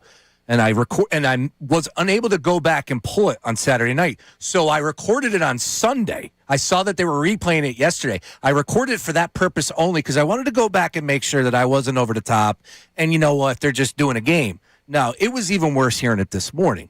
Look, Tobias Harris is no longer with the 76ers, man. He ain't a part of this team. Right. You want to go cheer for him. You want to go root on the Detroit Pistons. I'm not holding you back by no means. Go right ahead. But, like you said, this is Philly. Right, and all you You're could a do Sixers broadcast. When they're showing the highlights of them, all you say is like, Tobias has been really good for the Pistons. They're one of the top teams in the conference. You don't have to rip them. You can praise them. But didn't it seem like it's pretty clear that they were siding with Tobias Harris, and they didn't understand the 76er fan perspective. Down by 19. Like, come on, guys. Right. Yeah. Yeah. All right, coming up, we'll do more of this. We have some text on this, Ray. We have text on this, voice memo, and all of that. Also, Sean Brace's big Florida trip. What does he have to say? What did you get into? Oh, I got into a whole lot, my friend. All right, that's coming up next. Middays with Marks, 9-7. Oh, but boys, let me tell you a little bit about performance, because when it comes to it, good enough isn't just good enough. That's exactly why Blue Chew just raised the bar. Introducing Blue Chew Gold, the revolutionary 4-in-1 upgrade that targets both your brain and your body. Here's the deal. Blue Chew Gold combines 2 proven ingredients, and it enhances arousal, desire, and connection from the inside out. It's not just about function anymore. It's about total performance, physical and mental. It just the tablet will dissolve under your tongue in just as little as 15 minutes. That's how fast it starts up. This is the future of performance. Faster, smarter, and precision engineered for results. It's like a race car, but it's a Blue Chew tablet. Simple as that. Get started today at BlueChew.com and see why millions of men trust Blue Chew now with the gold standard upgrade that's changing the game for good. Make life easier. Discover your options at BlueChew.com. Now, how about this? A special deal for all of our listeners out there. You can get 10% off your first month of Blue Chew Gold. All you got to do is use promo code YES. That's promo code YES. And visit BlueChew.com for more details and important safety information. And we thank Blue Chew for sponsoring. ESPN.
taken money that was offered to you. You're lying to my face. That's what I'm saying. You need to get checked if you would say that you're going to give money back. What are you talking about?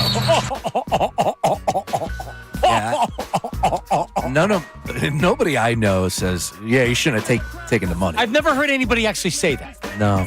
Guys, ladies and gentlemen, this really isn't all that important. It's really not all that complicated, right? Tobias Harris signed a $183 million contract. Okay. And I think everybody would agree he didn't live up to that contract. Nobody's saying he shouldn't have taken it.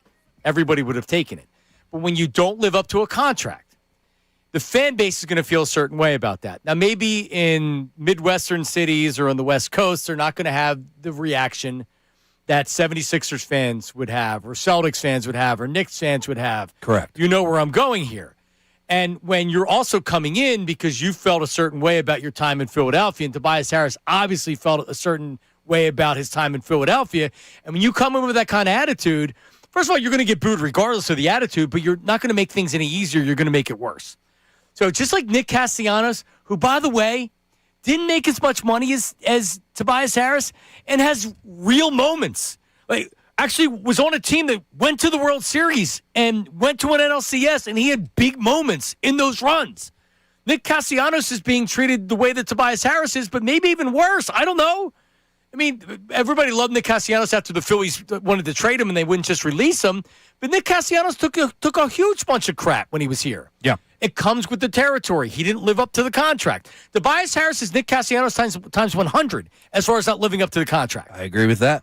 100% with you on that one. Yeah, look, the big one that stands out to me is the fact that he was scoreless in some of those big games, including Game 6 versus the Knicks in that series. We know about he has, I think he's zero charges, if I'm not mistaken. Zero. That tells you a little something about the player. You're way too much into the details. Well, yeah, and that's my issue, right, with this whole conversation. So when I hear what Kate and Oliver were saying on Saturday, I was like, was dumbfounded. I was like, wait a minute. I thought we all know. Now, there are people out there that are under the misconception of Jimmy Butler and Tobias, right? It was more Ben Simmons. Hands over me. Yeah, and Jimmy could have stayed, but they would have he wanted him to get rid of Ben. And Jimmy didn't help that. But the whole revisionist history with Tobias, he was a mid-player. He got paid very well. He didn't live up to the contract, and he's going to get booed. And I like the boos, man. It keeps me entertained. It keeps something happening with the game. They were down by 19. The fans in the arena actually cared more than the damn players on the floor for the Sixers. I'm dumbfounded with what people don't understand, what they don't understand. All right, Tobias can feel any way he wants to. He's going to get it, especially when he has that kind of attitude. You're going to get it. Like, I don't like players getting booed for the most part, right? Fans, you want to boo, you want to boo. I don't care. I'm a booer. I mean, I would tend to boo Tobias more than I certainly wouldn't cheer him. Yeah. But when he's out there making a three and he's showboating because he's in Philadelphia, it's going to make me feel a certain way. I just can't believe our announcers. Wasn't it a finger wag? Wasn't it? They were lecturing the fans about the treatment of Tobias Harris by Sixers fans. That's essentially what they were doing. And guess what, Kate? You've been here 5 minutes. I don't need to hear it. Hey, Awa, you played for the 76ers? I certainly don't remember it. I know you did. I don't need you here anymore, okay? So he can get out of here. Give Kate somebody else to work with. But I'm just telling you, like, if Kate Scott never did another 76er game again, I wouldn't miss it. And I don't think anybody else would either. Just saying. And this city has been very, very gentle with this broadcasting crew. Happen to agree with you on that one. For the crap that T-Mac's taken over the years and the way that he's judged and everything else, like, give me a break. Yep, I'm with you. I just want to be fair about it and say, yeah, I get it. Like, everybody could have some missteps, and maybe that was one of these here with Kate. But at the end of the day, the booth as a whole, it's makes her laugh. It's a tough watch. It's a tough watch. Yeah, it's a tough watch. And Ray, would you like to add anything to this conversation? Yeah, please throw me right into here. Hi, Ray. We've let you out. I haven't even said anything for the first hour of the show. You doing all right back there? Yeah, no, I'm pushing the buttons. Okay. Doing the thing. Doing my job. He's all right. Look at the face he's got on right now. Ray, I mean, this is just like I disagree wholeheartedly with their take on the Tobias thing. I think it's kind of a ridiculous framing of the Tobias conversation. It's always where we go like beyond that where you lose me. But yeah, it's a ridiculous framing of the Tobias thing. He took a contract. With that contract, the Sixers were limited in the way they could construct their roster. They had a window of opportunity to win a title. In that window, we watched him on this team for 5.5 years. 5 of those years were on a max contract. You're telling me there wasn't another max contract player in the NBA that could have helped you get past the second round? Of course there was. Of course. Game 6 against the Knicks, he doesn't score a point. Yep. Go back through, Game 6 against the Celtics. There's a reason why he's going to get booed here. That's what happens here. Tobias Harris getting booed here is much of a non-story at this point. It should be behind everyone. No, I think Kate Nowlin needs to go do games somewhere else, honestly, because this is where they're doing games. You may not like it, then you shouldn't be here. Yeah, it was very interesting to see that replay and how, they got their back into in a crawl, upright, like they took offense to it, and I'm just like, wait a minute, what is going on, dude? All right, give me some text here, Ray. We got Joe from West Philly that has sent about 5 times in a row. Tobias Harris ended his career. Former 76er max player Tobias Harris ended his career with a 0-point playoff performance. Just a reminder. The Sixers, would you say they've underachieved during that run? Right? Yes. They didn't make it past the second round of the playoffs. Never made an ECF. It's underachieving. Correct. Is part of the reason they underachieved and they didn't make an Eastern Conference final because Tobias Harris was a max player? Of course. Absolutely. Is it his fault? Doesn't matter. Is it anybody? If a player sucks, it's not his fault. They suck. That mean they don't get booed? Ray's right. This is Philadelphia. This is what happens. Comes with the territory. It's what happens. Doesn't have to be fair or not. And when you're announcing the games, could you imagine T-Mac and Kruk lecturing the fan base when Nick Castellanos comes in if he gets boos? I mean, no. I'm sorry. No, that's what it comes down to. It's embarrassing behavior. It really, really is. It was very interesting to run that back and hear that, and you see Tobias hit that 3, and he puts his hand up to his ear, and it's like Ala was like mouthing what he was thinking. I was just like, wait a minute, dude, what? Normally, all you got to do is say, this is Philadelphia. We're going to boo you. That's it. If you have to comment on it, you just got to keep it simple. We're going to boo you. We don't have to have a reason. We don't have to go in depth. We don't have to talk about 0 points against the New York Knicks or no charges or coming up short for 5 years. No contracts. None of that. No, it's just Philadelphia. Keep it simple. Tobias has moved on. He's doing well in Detroit. How about you focus on what he's doing and just say that he's playing really well? But no, you got to wag your finger. Give me another text here, Ray. Pete from Drexel Hill. I'll do you one better. I do care about Tobias' money. His contract prevented him from getting someone who could put up more than 0 points in Game 6. Yeah. Yeah, no, when I say that Sean's too wrapped up in the details, that's almost like a shot at myself, where it's like, I get it. The conversation is so beneath us at this point that our announcers are the ones that are bringing it back up. Like, Jesus. And they were losing. Oh, by the way, if I'm not mistaken, I don't think the Boo Birds were out in unison or were so late until the third quarter. If I'm not mistaken, I could be wrong. I would love to hear from some people that were down there, but it wasn't until the third quarter when the Sixers really started losing by double digits, and that's when the Boo Birds really happened. And oh, by the way, when Tobias Harris touched the ball, he actually scored some points in the third quarter, and they booed him. They were down by 19 when they made that comment. It's just so insulting and so out of touch. All right, coming up, news at noon. We'll get back to the phones and some text messages as well. We'll get to Sean Brace's big Florida trip. We have to give him proper time for that. But the news at noon with Ray, I believe this is going to be a good one. I think so. You have some Gino in there? Oh, yeah. Oh, man. How could you not? Gino lit himself on fire for 36 hours. Quite a weekend. That's coming up next. Middays with Marks, 975. Now on 97.5 The Fanatic Sports Update. Into a playoff spot. I'm Ray Dunn with this Fanatic Sports Update. The Flyers with a 2-1 win in overtime over the Bruins. Yesterday, Porter Martone had his first career goal as the game winner in overtime. Here he is after the game. It's awesome, especially for it to come in that way, too. Overtime winner is your first NHL goal. That's pretty special. And just continue to keep playing my game. That's someone who I am. Want to get a lot of chances. I think my line mates have been setting me up great. And, it's nice to see that one go in. Flyers find themselves in playoff positioning if the season ended today. Sixers split the weekend, beat the Timberwolves Friday, lost to the Pistons on Saturday. They've got the Spurs tonight at 8 o'clock. You can hear the game right here on The Fanatic. Phillies took 2 of 3 from Colorado over the weekend. They start a 3-game set in San Francisco tonight. Andrew Painter on the mound for the Phils. NCAA Tournament Championship game tonight between Michigan and UConn at 8:50. This update's brought to you by AAA Tire and Auto Service. Save $15 off your next oil change, plus earn $7 towards your next service with Duramax dollars at AAA Tire and Auto Service. Offer ends April 30th. Visit AAA.com/mycar for details. I'm Ray Dunn, your home for the Sixers, Flyers, and the Union. 97.5 The Fanatic and the Fanatic app.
Check it out. If you missed the one at 10 o'clock, you're another chance to win $1,000 Fanatic Parlay Cash. The keyword is match. M-A-T-C-H, match. You have till 25 minutes after the hour to enter it on the Fanatic app or at 975thefanatic.com, or you can text it to the special contest code 45911. Again, the keyword is match, M-A-T-C-H.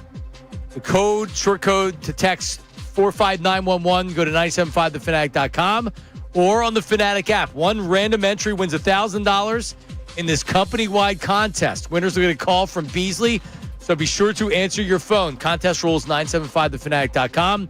Fanatic Parlay Cash stood up by Iron Mountain Men's Health. 5 chances to win every day. 8 and 10 a.m., 12 noon, 3 and 5 p.m. Good luck. There you go. There you go, Sean Brace. Nice. You are not eligible, just so you know. I like a good parlay, though. Hey, how about my future with Michigan? Looking all right. I got. Well, you might not know, but I took a future in Michigan. They were lumping everybody at the beginning of the season. They're still lumping everybody. Yeah, they are. So I took a future on them at 10-1 on November 29th or 28th. I forget what time it was or what day of the month it was, but I looked the other day, and it was at 7:19 in the morning for whatever reason. I placed a wager on Michigan, winning it all. So here we are. Tonight, 1 game left. Look at you. Cash it in, please. Yeah, Michigan 6.5-point favorites over UConn. Oh, Hurley's so good, though. Don't doubt the Huskies. Holy cow, you're not kidding. I did doubt them. Yep, me too. Yep. All right, that's tonight. But the 12 o'clock hour of the program, as always, brought to you by Service First HVAC. As always, man, you need a new heating and cooling system in your home. How about 0% financing for 48 months, rebates and tax credits up to $4,300 when purchasing a heating and cooling system. Learn more. ServiceFirstHVAC.com. Coming up at 12:30, we have a gatekeeper for Philadelphia Flyer fandom. What's his name? Brandon? Sommerdale? Summerman. So he's going to join us at 12:30. And you've actually heard of him. You know him. You've seen him on the timeline before. I've never seen him before. Oh, I thought you said that he actually... Well, no, I went to his profile, and I'm like, all right, okay. like he's been doing this for a while. No disrespect to him. I don't spend a lot of time on the timeline, but... Gotcha. So I've been told by some people in the back, don't expect this guy to be warm and fuzzy. All right. Expect him to be kind of like a jerk. Well, which is what I want. Yeah, he put the tweet out, and for people that don't know, he tweeted that essentially, hey, sports radio, it's nice of you to jump on the bandwagon at the only point in time it's benefiting you, and he put ratings in quotations as the Flyers are in a playoff spot. It's Game 77. Stop acting like you've been around all year.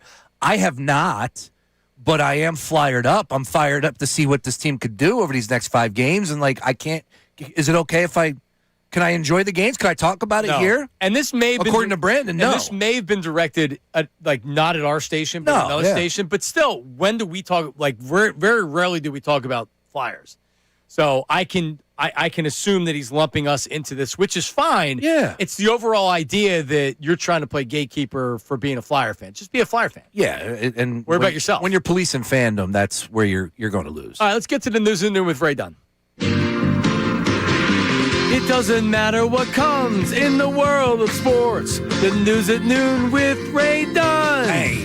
Bad Athlete Podcast. Angry college coaches. Innocuous and random topics. The news at noon with Ray Dunn. The news at noon with Ray Dunn. The news at noon with Ray Dunn. All right, we're going to start with the angry college coaches part of this whole thing. Oh, I love it.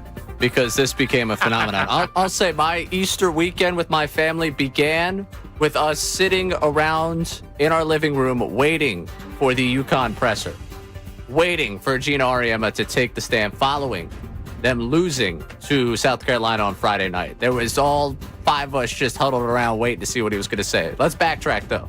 So UConn, South Carolina, Final Four, women's side of things. Dawn Staley, Gino Auriemma, we got 215 area people battling it out to get to the national championship game.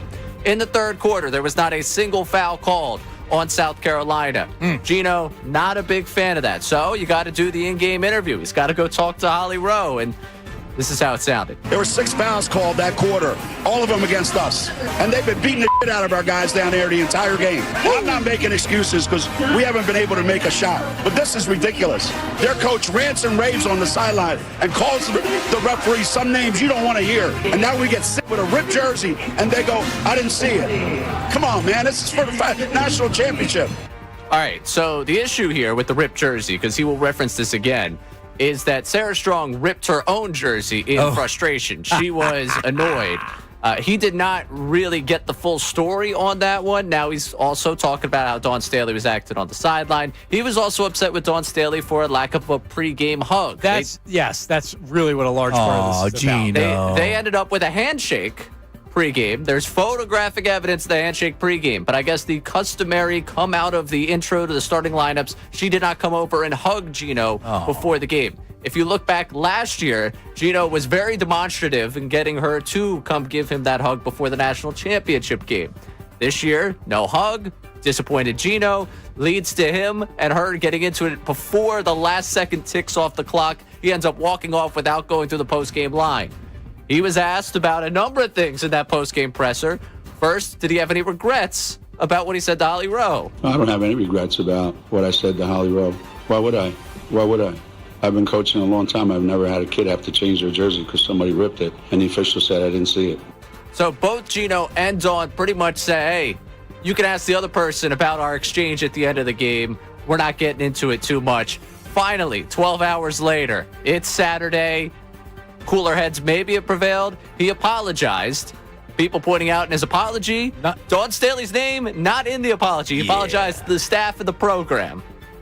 Yep, lot to unpack here, as they like to say, Ray. First of all, I think it's great for college basketball. You're going to go over and kiss Gino's ring. That's essentially what he wants you to do. Mm-hmm. And I heard from a couple different college coaches and players, Dawn Staley is not a warm and bubbly coach. In fact, she does not want to do that. She's kind of staring you down. She's all about business, man. Yeah.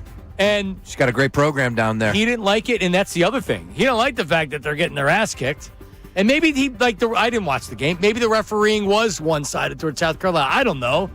But he behaved like a big baby. Yeah, he needs to come out and definitely address the whole jersey situation because he did continue to bring it up. And I think a lot of people, Ray, don't know the exact details of how that took place. So nice work by you on that one. Bottom line is this, John, it had a lot to do with the fact that they lost 62-48. And that's it. Point blank in the story. If they won 62-48, would he have refused the handshake? Hell no. But I'm sure he was mad about it because that's what he was. It was obviously bothering him after the game, after they got their ass kicked. He's definitely, again, these guys have been doing it a long time, so they went back into the old tapes, and he said something along the lines of like he doesn't have anything in common with Dawn Staley. I think last year, the year before, or whatever it was. It was a comment at a podium. Like he's said what he needs to say. Obviously not a fan of Dawn Staley. Awesome. And it's great for college basketball. I agree for women. Absolutely it is. Yep. And by the way, Ray, just a note, Gino is from Norristown. Yep. Yes, I'm aware. Attended Montgomery County Community College. Shout out to Monco. I didn't know that. Well, I think he he graduated from Westchester. Okay. And Dawn obviously is the pride of North Philadelphia. You're damn right. One of the great people to come out of Philadelphia. She shouted out 215 and 267. Got a little salute. You can't shout out 267. 267. You're a 215 guy. I am a 215 guy. Ray's a 610 guy. Right? I am a 610 guy, okay. Yes. Are we doing 856 next? No, you can't. That's Jersey. 570? We taking it all the way up to Scranton? If you know, you know. If you know why 215 is 215 and not 267, if you know, you know. That was my landline growing up, so 215.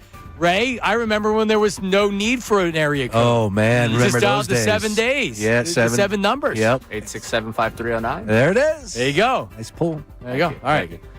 By the way, UCLA won it all. Yeah, they did. All this we talked about. The best team in women's basketball all season. South Carolina won. got bludgeoned. It was the first time in college basketball history for women that they lost 2 national championships in a row by 20-plus points. So not a good look by Dawn in South Carolina. Yeah, Nope. UCLA was the best team all season. Just for those. Were they? Yeah. Huh. Everyone loved Did not UConn. know The that. Big East not strong on that side this year. So if we were going to cut down the tournament to 4 teams, it would have been UConn. It would have been. No, it's only one team. There's only one team that actually. I don't think I brought up UCLA. I don't think you did. No, but they were a 1 seed, though, right? Yes. Okay, so I said all 4 1 seeds. Yeah. All right, let's move on. I before covered we myself. Get more trouble going on here. I'm going to take you up to Fenway. Red Sox, 2-7 to start the season. Fenway faithful, none too happy.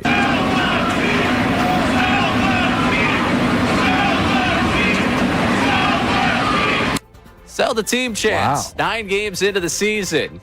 All Boston, already over it. It sounded like there were 7 people doing that. You could hear it. You could hear it. Get on the broadcast. And they do hate the. Yeah, but if they're by a field mic, that I guess my point is that there are like those fans up there do not like John Henry, their owner, at all. And you look at the number of players that were not re-signed and they were traded. Do you imagine that Philly's operating like that? You get Mookie Betts. He comes up as a young player. He's a big star, and he leaves because you trade him. Like, he wasn't going to resign, but is that because the Red Sox weren't going to offer him a lot of money? Probably. Ranger Suarez, by the way, didn't take the loss yesterday, but did not pitch well again. Ooh. Who'd he give up a couple of RBIs to? Yeah, I saw that. Well, Nick Castellanos. Everyone wanted to post him, and I'll be honest, I retweeted him with the nonchalant ground ball and throw to first, but I did not retweet the Castellanos base hit that brought in a couple of runs. did. Oh, see, I'm a fair guy in the timeline. That's what I am. So this morning, they had said on Boston Radio, they're like, another bad start for Suarez.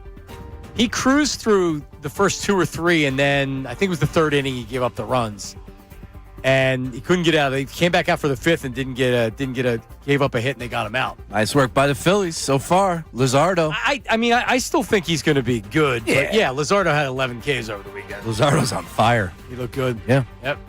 All right, Ray. All right, last one for you. Tonight, men's national championship game, Michigan, UConn, 8:50 start time. We can all be upset about that at another time, but it gives me an excuse to roll this back out. Dan Hurley's wife, Andrea, she did media over the weekend. I didn't care for it because there's only one clip I care about when it comes to Andrea Hurley talking about her husband. Do something. He trips over the garbage. Take the garbage out. He doesn't take the garbage out? Does Jay Wright take the garbage out? That's the line I get. Yes. He must. That's what I get. When I leave to go to Jersey, if I'm not there for the night, he can't even order food on his phone. So He sounds useless. He's useless. He better do this job right, because other than that, forget about it. Dan Hurley wins basketball games because he has no other use in the world. This is what he was put on earth to do. Yep, there's very few people that I would side with the husband after that. Like, Jay Wright does take the trash out, without a doubt. If Dan Hurley doesn't take the trash out, he doesn't have to. That's how good of a coach he is. He is a damn good coach, man. And it would not shock me if they pull off the upset tonight. However, I am back in Big Blue with Michigan. Am I allowed to say that, like, that voice, like the way that was just phrased, like, sent shivers down my spine? Like, he doesn't even know how to order food. Like, if that's true, should she be putting that out there? Isn't that like a little tough? I don't know. I think it was playful. Okay. All right. Sometimes I get things wrong. It happens. He probably would play off of that and be like, oh, what do you want me to do? I don't know how to do know it. what? He's useless. It brings up an interesting little, if you don't mind, from the weekend. From the weekend. So my daughter is now doing the quick pitch, quick ball, whatever it is 6 years old in Conshohocken. I was an assistant coach last year. I plan on being an assistant coach this year. We roll up, right? On Saturday, they had their Easter egg hunt, meet the team, all that nonsense. And my wife tells the head coach, he wasn't going to coach, but I signed him up. I go, wait a minute. What? I was coaching? What are you talking about? Like, that was never a... What's that about? Man, it was crazy. She threw me underneath the bus, like, from the jump. I was like, wait, what? And there was something else that happened a little bit later in the evening with that whole ordeal. And I was like, you're killing me right now. I don't know what's going on, but... Why is she trying to make you look bad in front of the coach? Yeah, what's that all about, man? Like, he's coaching, but he didn't want to, and I signed him up anyway, so he doesn't really want to do it. That's what I got from that, and I was taken back by it because I was always coaching. I enjoy coaching. I can't be a head coach, but I like being out there with the youngins. Oh, of teaching them course. how to field the ground ball, got to get them in the ready position, run the bases. If I was going to rank coaches, Dan Hurley 1, Sean Brace 2. Right there. Just throw me underneath the bus. And by the way, Kelly O, just so you, if you're listening out there, just so you know, she might be. While I may be siding with Sean, and this is his version of the events, that's true. I did not sign with Sean on the 655 beer that you tried to have at the airport. I won't lie to you. I'm not signing on that one either. That was a tough one to sell. Okay, that brings me to my question for you. Okay. How did you try to sell the 655 beer? Man, it was. Are we getting real quick? Do you want to hear how everything? All right, here we go. Sanibel Island, Sanibel Sean. It's a lot with traveling with kids, right? You got a 6-year-old and you got a 10-month-old. So we get to the airport. Never in my mind am I thinking, oh, I'm going to go belly up. But like, man, we got through that line. We dealt with it, dude. Terminal C was shut down. It was BS. It's BS. It's BS that we had to deal with that. All right. And I'm not going to get political, but that's BS. We got things that need to work. That's all I'm asking for right now is for things to work, that we properly pay for, that we do things the right way. I don't want my gas prices $5 a gallon. And when I go to the airport for the TSA pre-check, I don't want to have to go to A when I'm flying out of C because C is closed. And that's what I had to deal with. With that being said. But at least you didn't get bothered by it. Well, like I said, we get through. Everything's there. Take a deep breath. And I look over, and our gate is literally by this bar. It's wide open, little restaurant, little small place. And I go, I'm going to go grab a drink. And she's like, no, you're not. 6:55 in the morning. And I'm like, how about that? You're probably right. You're probably right. True story. 20 minutes later, a guy got yelled at. He rolls over by his wife, and she's like, are you drinking a beer at 7:20? 6:55 was a hard sell. Like, if I'm with my boys, I would have had that beer. I didn't need to have a 6:55 beer with the family. But I'm telling you, you went through a lot just to get to the bleeping gate of the TSA. Yeah, we nailed the entire thing. Yep. You delivered it the way we thought. Yeah. You wanted a beer for the reason we thought, which was I was tired. You suffer from high anxiety. Yes. And it was a lot to get through. Everything to actually sit down and be like, we finally made it. There you go. I want a beer. Yep. And it was right in front of me. It wasn't out of, like, I'm not going to Chicky and Pete's. I'm not going to just do a solo show. I was just going to go grab a beer, and that was it. And she was not down with that at all. But I digress. It was a great trip. Unbelievable time down there in Sanibel, Florida. John, the seashell capital of the world. These seashells just all that fall at your feet. And, like, if you saw these shells in the Jersey Shore, you'd be like, oh, my God, pick them up. Where do you fly into? Fort Myers. Okay. Fort Myers, 45-minute trip, quick. Right to the island. You can stay in Fort Myers if you want, but you can go to Sanibel Island. Unbelievable, secluded. They got hit by a hurricane 3 years ago. Then another storm hit them like 2 years ago, so they're really just making it way out right now. But it was awesome. It was perfect. The 10-month-old on a plane, not so much. Yeah, I mean, that's part of the, hey, like let me go get a beer, which is, like, yeah, I know I got a 10-month-old. And I hung out in the plane bathroom for about 30 minutes. Was he carrying on? No, he was fine, but he just doesn't want to sit. Right. So literally, like, you go walk the aisle, you're good. But I went all the way to the back of the plane. It was 20 degrees colder, which was cool. And there's 2 bathrooms, and they were both open. And I'm just hanging out. Boom, I pulled down the table, put him on the table. He's pulling out the tissues. I'm putting them back in. I mean, he's keeping himself occupied for 30 minutes. There you go. Just hanging out in the bathroom. That a guy. All right, give me a Sixers.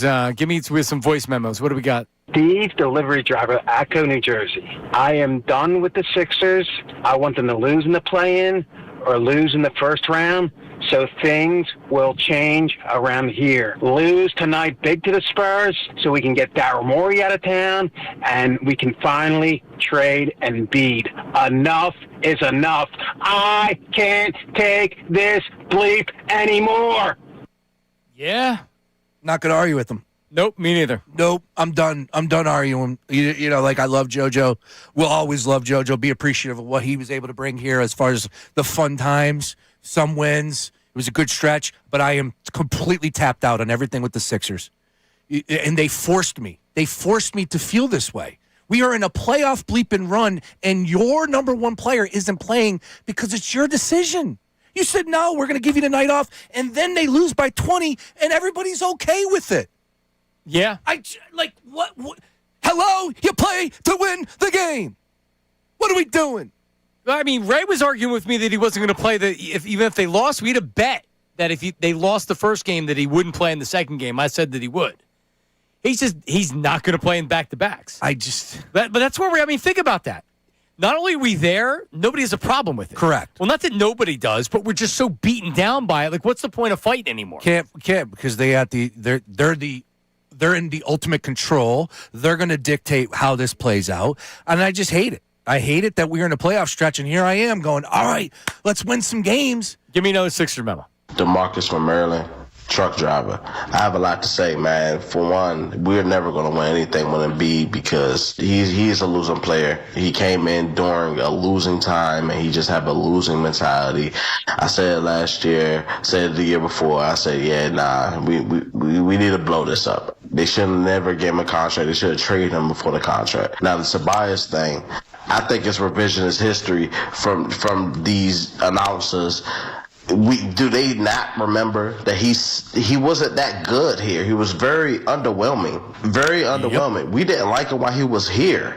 You see what I'm saying? So we see him balling out in Detroit. Good for him, but come on now. It's sickening. It's sickening. All right. Yeah, I can't imagine anybody that gets what Kate and Ala were saying about Tobias Harris. I mean, maybe they have a personal relationship with him and they genuinely liked him. Could have felt that way a little bit. Okay. Right?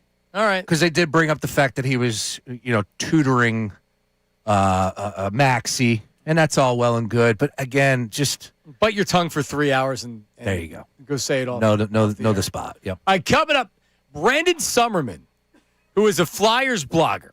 Going to find out if we can go ahead and get involved here, John. He's telling Sports Radio it's Game 77. No. Do not get involved with the Flyers. We'll give him we'll give him an opportunity to state his case and what he's saying, all right? That's coming up next. Middays with Marks, 97.5. Now on 97.5 The Fanatic Sports Update. In a playoff spot, I'm Ray Dunn with this Fanatic Sports Update. The Flyers with a 2-1 win in overtime over the Bruins. Porter Martone's first NHL goal of his career is a game winner in overtime. Mason Forster, top left circle, over to Zegras. Zegras down low in front. Martone will stop the rebound. They score! Porter Martone, his first goal in the National Hockey League. It's an overtime winner. Flyers find themselves at a playoff spot if the season ended today. The 76ers over the weekend split the weekend. They won on Friday against the Timberwolves, lost to the Pistons on Saturday. Tonight, a big one in San Antonio against the Spurs. That game at 8 o'clock. You can listen to it right here on The Fanatic. Phillies took 2 of 3 over the weekend from the Rockies. They now open up a 3-game set out in San Francisco against the Giants. Tonight, it's Andrew Painter getting the ball for the Phillies. And tonight, the NCAA tournament comes to a close with Michigan and UConn in the championship game. That game at 8:50 tonight. This update is brought to you by Straight Talk Wireless. Every now and then you find a deal where you get more and pay less. Now that's a good deal. That's Straight Talk Wireless on Verizon's 5G network. Find it exclusively at Walmart and StraightTalk.com. I'm Ray Dunn, your home for the Sixers, Flyers, and the Union. 97.5 The Fanatic and The Fanatic.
All right, we're back. It is Middays with Marks, John Marks, Sean Brace, Ray Dunn. Flyers with a huge win in overtime. Porter Martone gets his first career goal, and it's the game winner. The Flyers, if the season ended today, would be in the playoffs.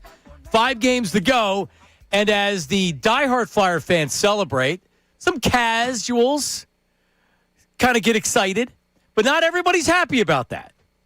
And you call them gatekeepers. Yes. Sean Brace. Yes. And we'll give Brandon Summerman a chance to respond. He is managing editor of Brotherly Bully. You can follow that. That's the Twitter handle on Twitter, and I'm sure you can access everything that they do right there.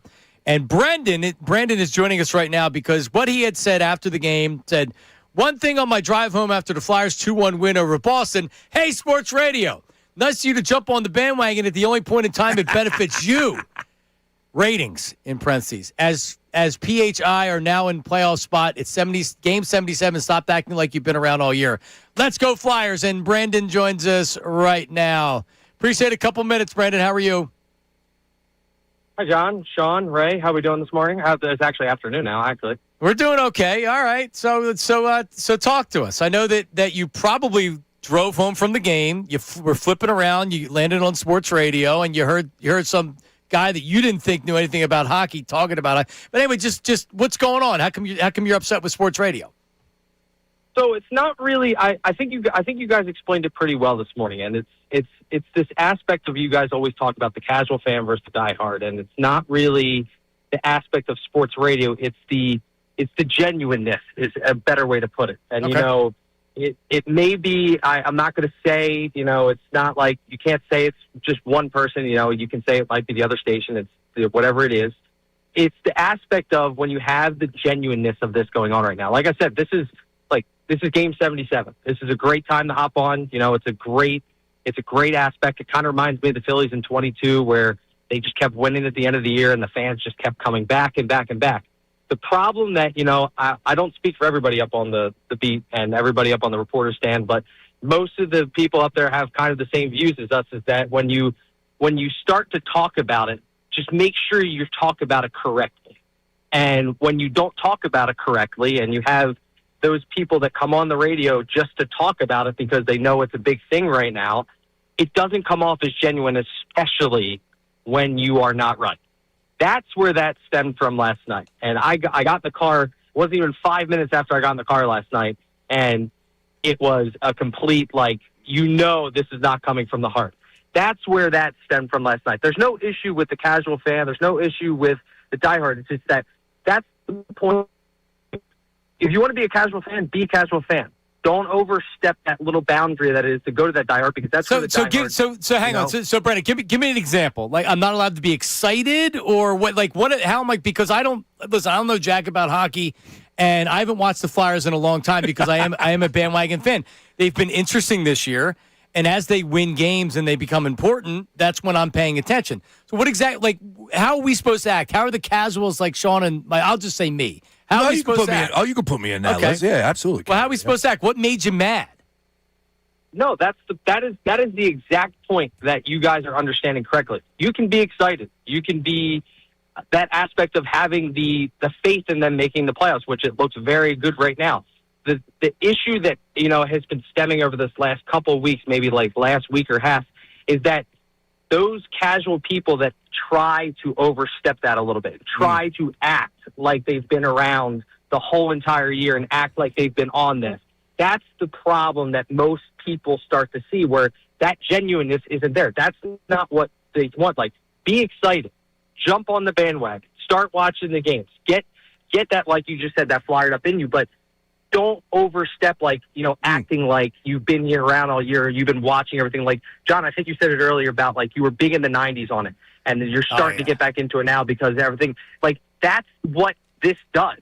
That's what situations like this does, where you have these situations where you start to bring back people that, kind of left because they kind of weren't so good over the last 10 to 15 years. And that's what I think that when you're starting to look at this stuff, is that be the casual fan. be that person that wants to get excited because it is playoff hockey and where it is right now. But don't act in a way where, you've been here, you act like you've been here all year round. Brandon, I'll tell you what. I caught your tweet last night, did not follow you. I will be checking out your work, right? Let's start there. But I thought your tweet came off very pretentious, and then hearing you discuss it right now, where you're the decider, essentially, of what and who can be a fan and how we can talk about the Flyers. It really comes off a little hoity-toity right now, just listening to you. Your tweet speaks for itself, but your explanation now makes me even further like, can't we just tune in and talk about the games and have some fun here, or do I have to break down the depth chart here? No, you don't have to do any of that. And that's the thing. Your opening thing today was about a 19-year-old that is probably going to be a future superstar in this town, as what he did yesterday. That's a perfect entry into where you are at right now, because that's what the talk of the town was.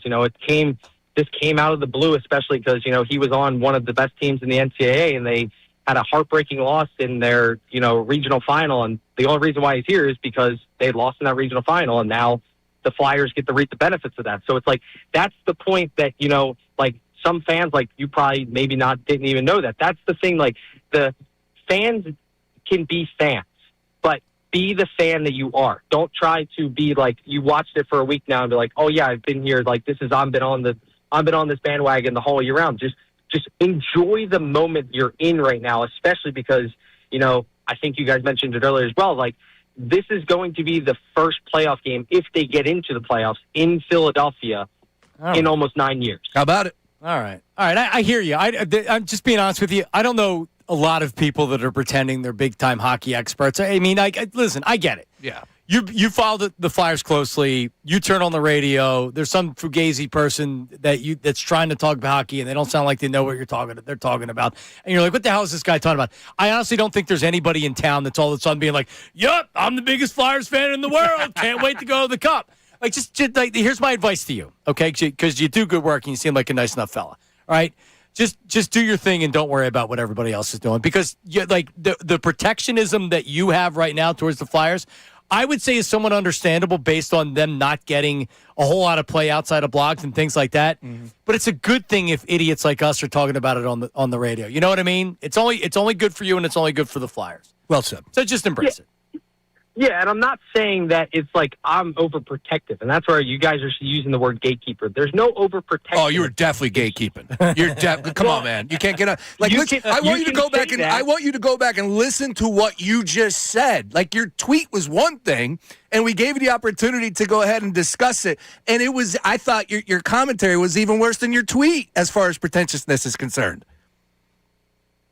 You can believe that all you want, but it's the aspect of you gotta look at it from the outside, and you gotta look at it from, you guys are looking at it from joining on right now, and that's where the aspect that that when you have these people that sit here for 82 games and literally follow this team religiously, the viewpoint of you make a simple mistake, that's fine. But when you start to talk and people talk and act like they know exactly what goes on, that's the issue that, you're not protecting anybody. Everybody in Philadelphia is a fan of Philadelphia sports. There's some people that, weird fandoms elsewhere, for some odd reason, but the fandom in Philadelphia is second to none. But on the opposite side of that, you have to realize that those fans that are those diehards get very diehard for certain situations. But when you look at it from the aspect of I'm not saying just fans, when you have media personalities going on saying things that they just they're saying things to say things because they know it's hitting right now. That's another issue. But the thing about it is that you have to realize in the situation right now, this has been started since February. Everybody that's come along on this journey since February when they've played they have the second best record since the Olympic break. That's the thing that when everybody comes together like this, they have to come together in the right way. Just don't. That's my point about. Listen to what you just said. I can't. I can't. I'm out. You have to do it the right way. Who made you God? Who are you? That's what you guys think. There's a right way. There is no right way. The right way is you just enjoying said. The moment. No. My point is that enjoy the moment. That's the thing to think. We are. I can't get in the car yesterday for 5 minutes and people saying, like, yes, I've been watching this team all year, and somebody said Porter Martone has been here all year. That's a complete false. Yeah, well, that's them getting it I don't know. wrong. Yeah. Listen, Brandon, listen. Enjoy the moment. Enjoy the win, man. We appreciate you dialing in. I appreciate it. I don't know who. Listen, we're going to call him the gatekeeper. He's gatekeeping. He's the gatekeeper. Am I wrong? Am I out of my mind here? Ray, get involved in the conversation, Ray. Am I out of my mind that it just felt like he was kicking in the door and I'm the decider of who can talk about hockey? Like, that's the vibe I got immediately. It felt that way. Okay. Of course it is, but that's also a lot of Flyers people that when we try to talk about it, and listen, I don't know who the hell was on the radio that thought Porter Martone was here the entire year. Like, and by the way, like, and I've done this before, and I've said this before, and there's been like, oh yeah, when the Flyers are in the playoffs, guess what? That's not our lead every day because there's not enough people that care about. I'm just telling you the truth. If you think there's some ratings gold because the Flyers won a game, it's great for our station, and I'm glad that we have the game. Hell yeah. Coming out and leading with the Flyers every day ain't the way to win, bro. I'm just telling you. It ain't the ratings gold that you think it is. So you think all of a sudden we're getting this great gift from God because the Flyers won a game. Like, give me a break. Hey, that's what I wanted to know. I wanted to know from him what the lead was, man, because he seemed to know it, right? He knows. Well, listen, we wish Brandon well, and if he wants to call back in as the gatekeeper, it can be a regular. I think that would be funny. Show. That would be funny. All I wanted, I was trying to have a little fun with him, but he was so, all over the place. Well, he was dialed in. It was just he was the decider. But he should have leaned into it. Like, no, you guys haven't been all year. For you guys to be talking about hockey right now when you don't know what the hell you're talking about, I don't want to hear it. He's not the gatekeeper. He's the decider of genuineness. All right, we're a little 2 weeks away from the draft. We'll try to do some mock draft talk coming up next. Middays with Marks 97.5. All right, let's talk about my garage floor. Let's talk about your garage floor, Comer and Cross. COMER Cross.com. COMER Cross.com. 1-800-NEW-FLOOR. Comer and Cross. If your garage floor is cracked, stained, peeling, it is time for an upgrade. And if you've been thinking about it, Comer and Cross can transfer your entire garage floor in just one day. And right now, 50% off installation. It's not epoxy, it's not paint. Comer and Cross floor is the gold standard, guaranteed to never chip, crack, or show tire lift. They handle everything. They move your items out. They repair cracks and damage. They install a custom finish that looks like a showroom floor, and it's 50% off. Fast, clean, built to last, the perfect showroom finish when you come home. 1-800-NEW-FLOOR. 1-800-NEW-FLOOR or the website, comercross.com. Got something to say about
Man.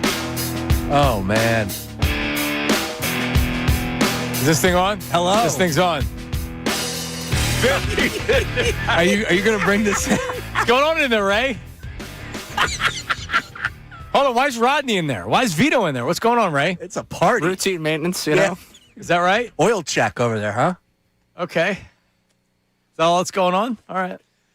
Just saying. Ray is definitely going to catch it. I don't know if we should do it now, but he's definitely going to catch it. Oh, yeah. This is a good But might as well air it out now. Oh, okay. I know. I'm trying to give you the opportunity to do it so I don't look like a total D. What's going on in there? Well, right now I'm dancing with Rodney here to get to the mic because there was a little bit of a coffee spill. Yeah. Oh, Ray. And electronics and coffee do not go together. Last time I checked. Thanks for clearing that one up. Yep. Yeah. Unfortunately, you don't want to, like, when you're drinking coffee, you're doing a show, you want to have the coffee near you, say whatever. The problem is when you spill it and it goes into the board, that's a major problem. I mean, honestly, it happens in here. I know that, like, Mike has shorted out the mics in here where the buttons that you turn the mic off and on, probably multiple times over the years. That's Mike, though, right? Like, yeah, it's not Ray. Mike remember Mike cut the headphones? Cut the bleeping thing, would you? I think Rodney was fired up about that one, too, if I'm not mistaken. That's a throwback. Would you cut the bleeping thing already? Me.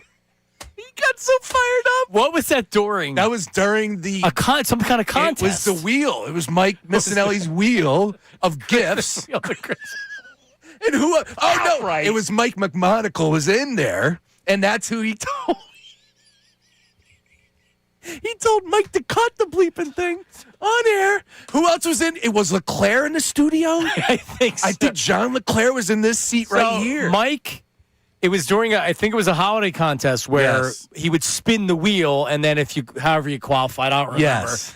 And it was good prizes to be on there, jewelry and stuff like that.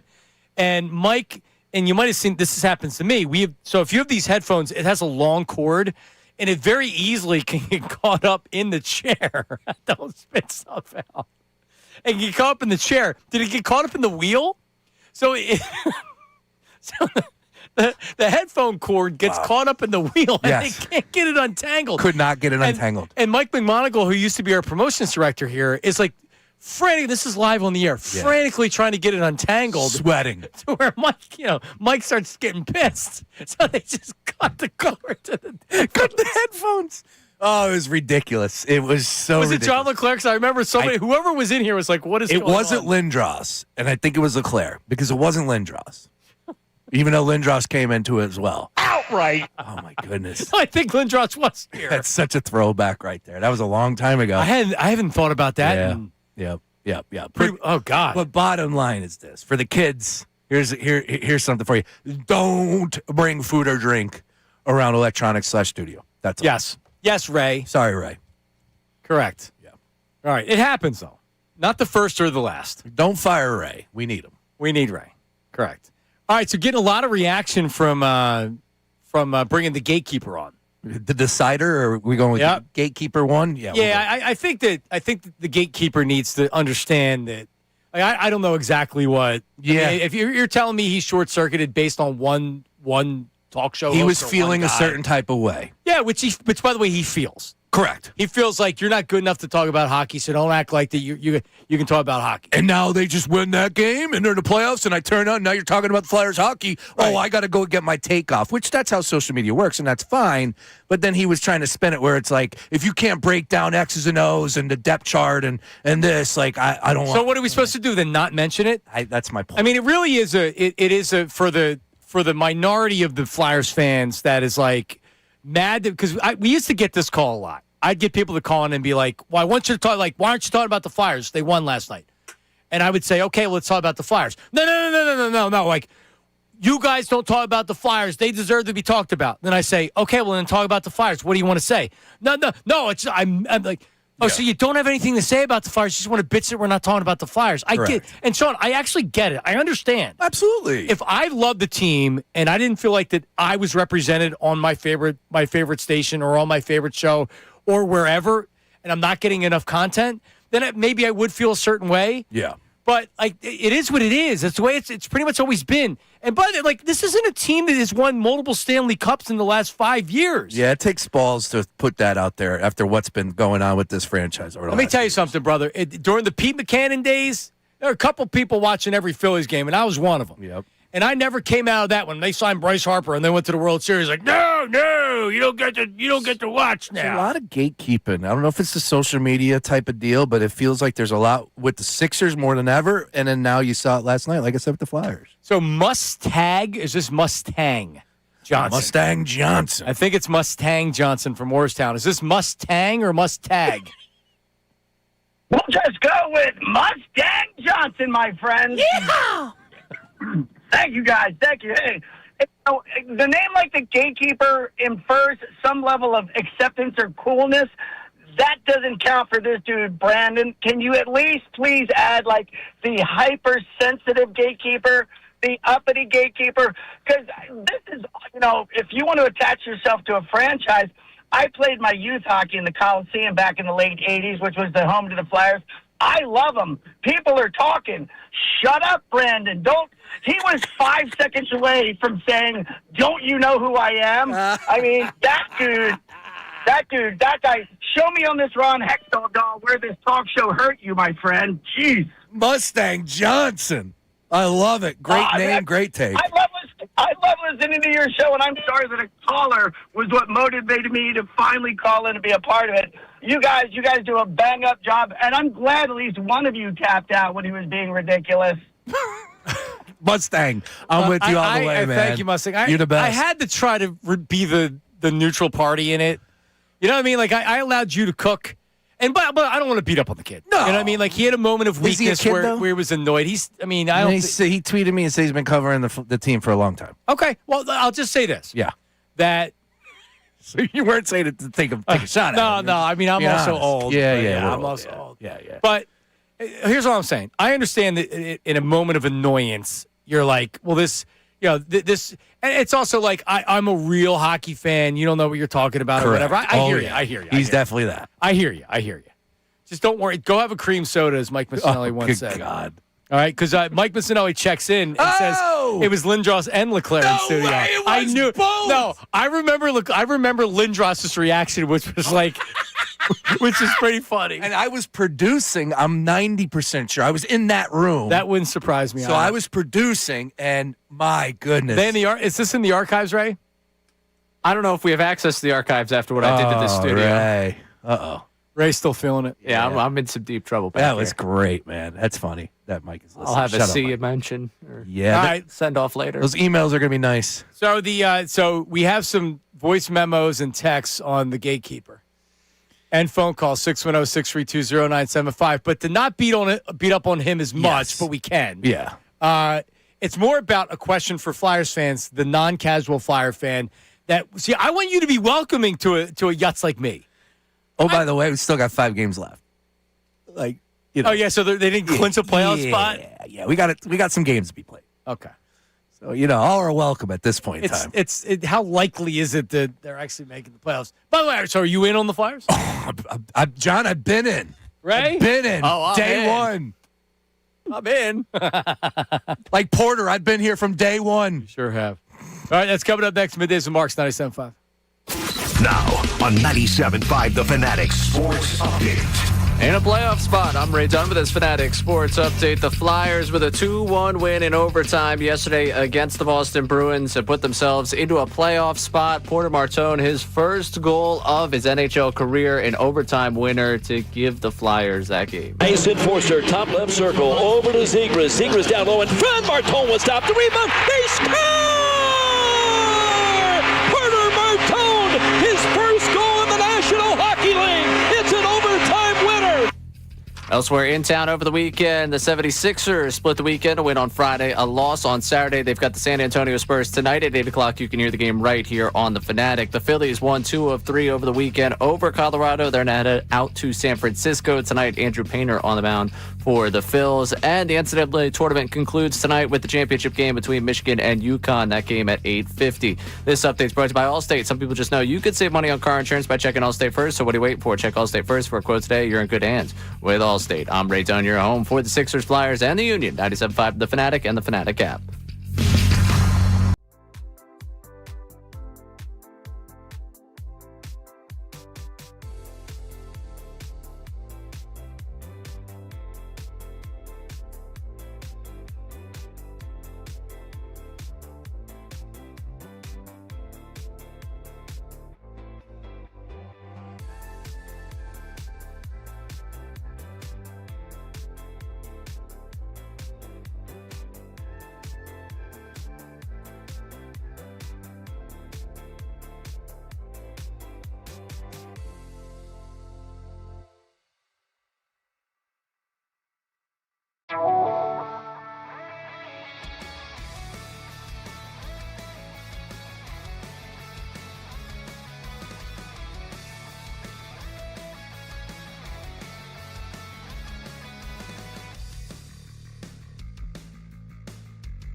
All right, we're back middays with Marks. 1 o'clock hour brought to you by Morgenstern Hair Restorations. Great teams stick together. So does great hair. Morgenstern Hair Restoration Championship results. Visit morgensternhair.com or call 610-831-HAIR. Deal of the week. How about this? Tell me. $50 voucher to Broad Street Brewing for $25. Broad Street Brewing celebrates Philly's vibrant culture and rich history with a tap room and expertly crafted beer that pays tribute to the spirit of Philadelphia. Get this deal while supplies last. 975thefanatic.com/deals. Speaking of Mike Miss, that's in Bristol. Correct. I did not know that. The pride of Bristol, Pennsylvania. Bristol has like this one restaurant that is really good too. This dude does like cheesesteaks and sandwich shop. I forget what it was. Man, I got to look that up. You can't shout it out and not give the name of the place. But Bristol's a little bit out there for me. So it's like, when is the next time I'll be in Bristol? It's like, like, damn, I want to go to this shop. I want to, get a sandwich. It looks so good on Instagram. I'll have to look it up. Darn right. Yeah. All right, check it out. That seems like a good deal for Ray, except it's not in the city. Yeah, that's the only trouble. Yeah, Ray can't. His 1994 Avalon won't make it out there. Hey, I do want to put out there the Decider. Brandon did check back in, and he's having some fun at a time. Good. So good. He will be a part of our Flyers coverage moving forward as the Decider. Maybe we can get a voice memo or two from him. He's not. So he's the Decider. Yeah, let's go with the Decider. Gatekeeper. It's kind of it's kind of generic. The Decider has a little bit of. Well, before we get to all that, we have some text messages here. All so right. Violations Greg says, I don't remember seeing that dude at the first couple of Metallica shows. You better not be listening or discussing Kill 'Em All or Ride the Lightning albums. Whatever the hell that means. Good. Good.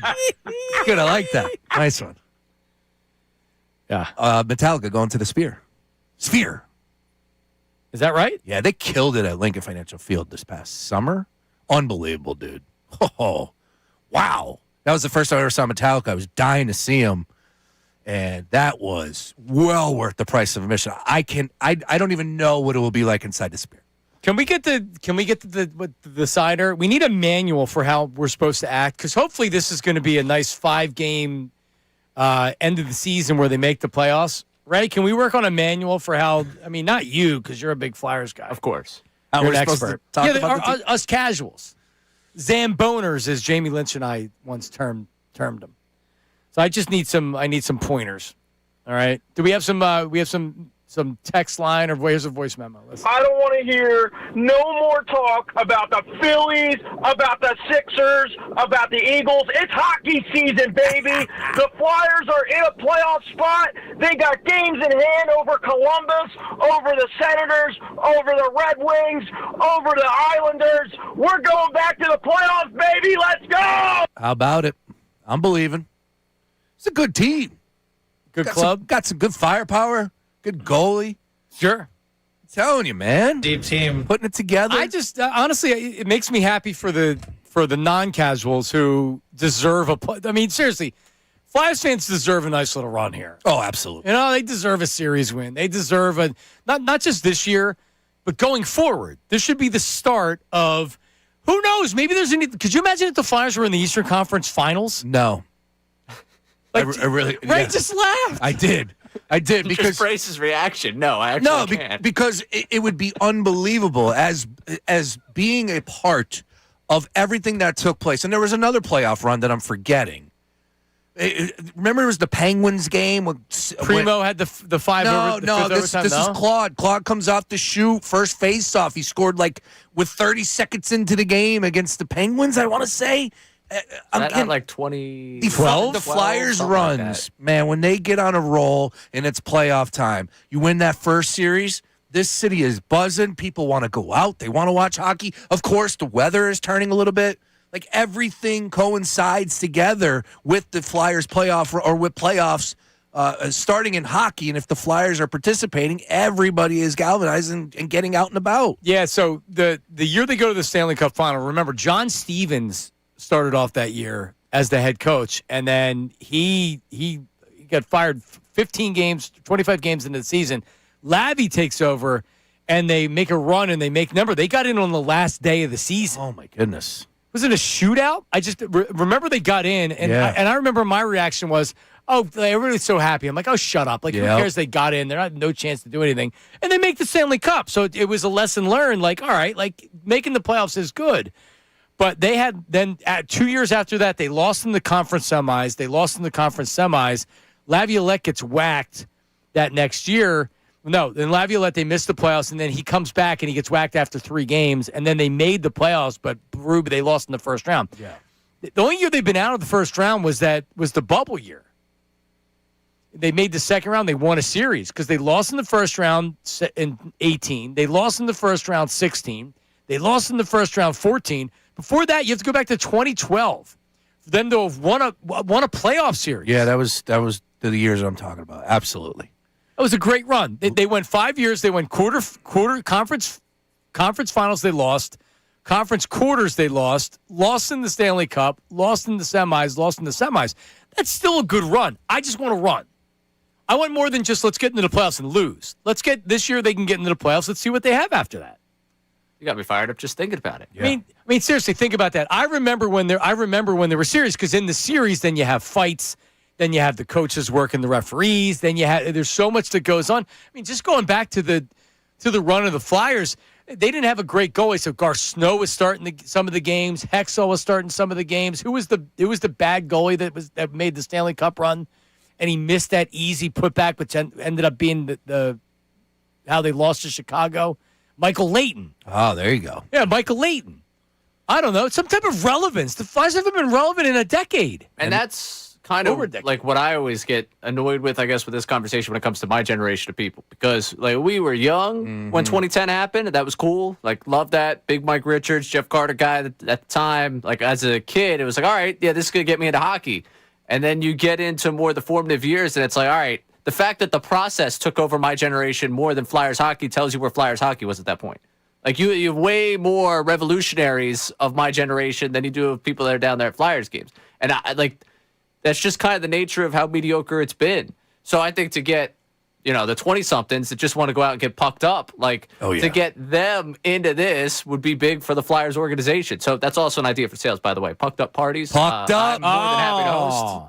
You find whatever beer sponsor you want. I got all playoff watch parties if you want. And That's right, your podcast. And you know what's really cool is Couturier, still a part of the team. I know he did get hurt, if I'm not mistaken, but and he was part of the 2012. You look at some of the names from there in 2012. That's crazy. Yeah, it is. So since the Flyers lost in the semis in 2012, there's been 14 seasons. They've won one playoff series, and that was in the bubble. They've been in the playoffs 4 times. Jonesy has done a great job. You're damn right. And I'm rooting for these guys, too. I'm rooting for Jonesy. Jonesy, great dude. Rare, great dude. Who's on the roster? Yeah, I'm rooting for these guys, and it feels like that. It feels like that we have something here now, and that's all that you want. You just want a chance, and whether they win a cup or not, just imagine being in a conference final.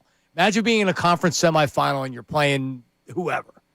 I mean, that's why we watch sports. We don't watch sports to be mad at Joel Embiid for not playing or correct for tweeting out that they won't let him play basketball, and then after you win a game, talking about Daryl Morey. There's so much going on this day and age. Look, when you're a 22-year-old kid, you have all the opportunity to keep up with every one of these teams that you're a fan of. But, man, times are hard these days. I got 2 kids. I get home. I know I'm preaching to the choir for a lot of people out there. You get all these games on. Sometimes you catch the highlights. Sometimes you catch it in But when they're spots. good, you tune in more. And the Flyers have not been a good team. So here we are now, point blank in the story after the hockey run. They put it together. They go on a little bit of a win streak on the road. They got some young guns. They're scoring some goals. Good goalkeeping play.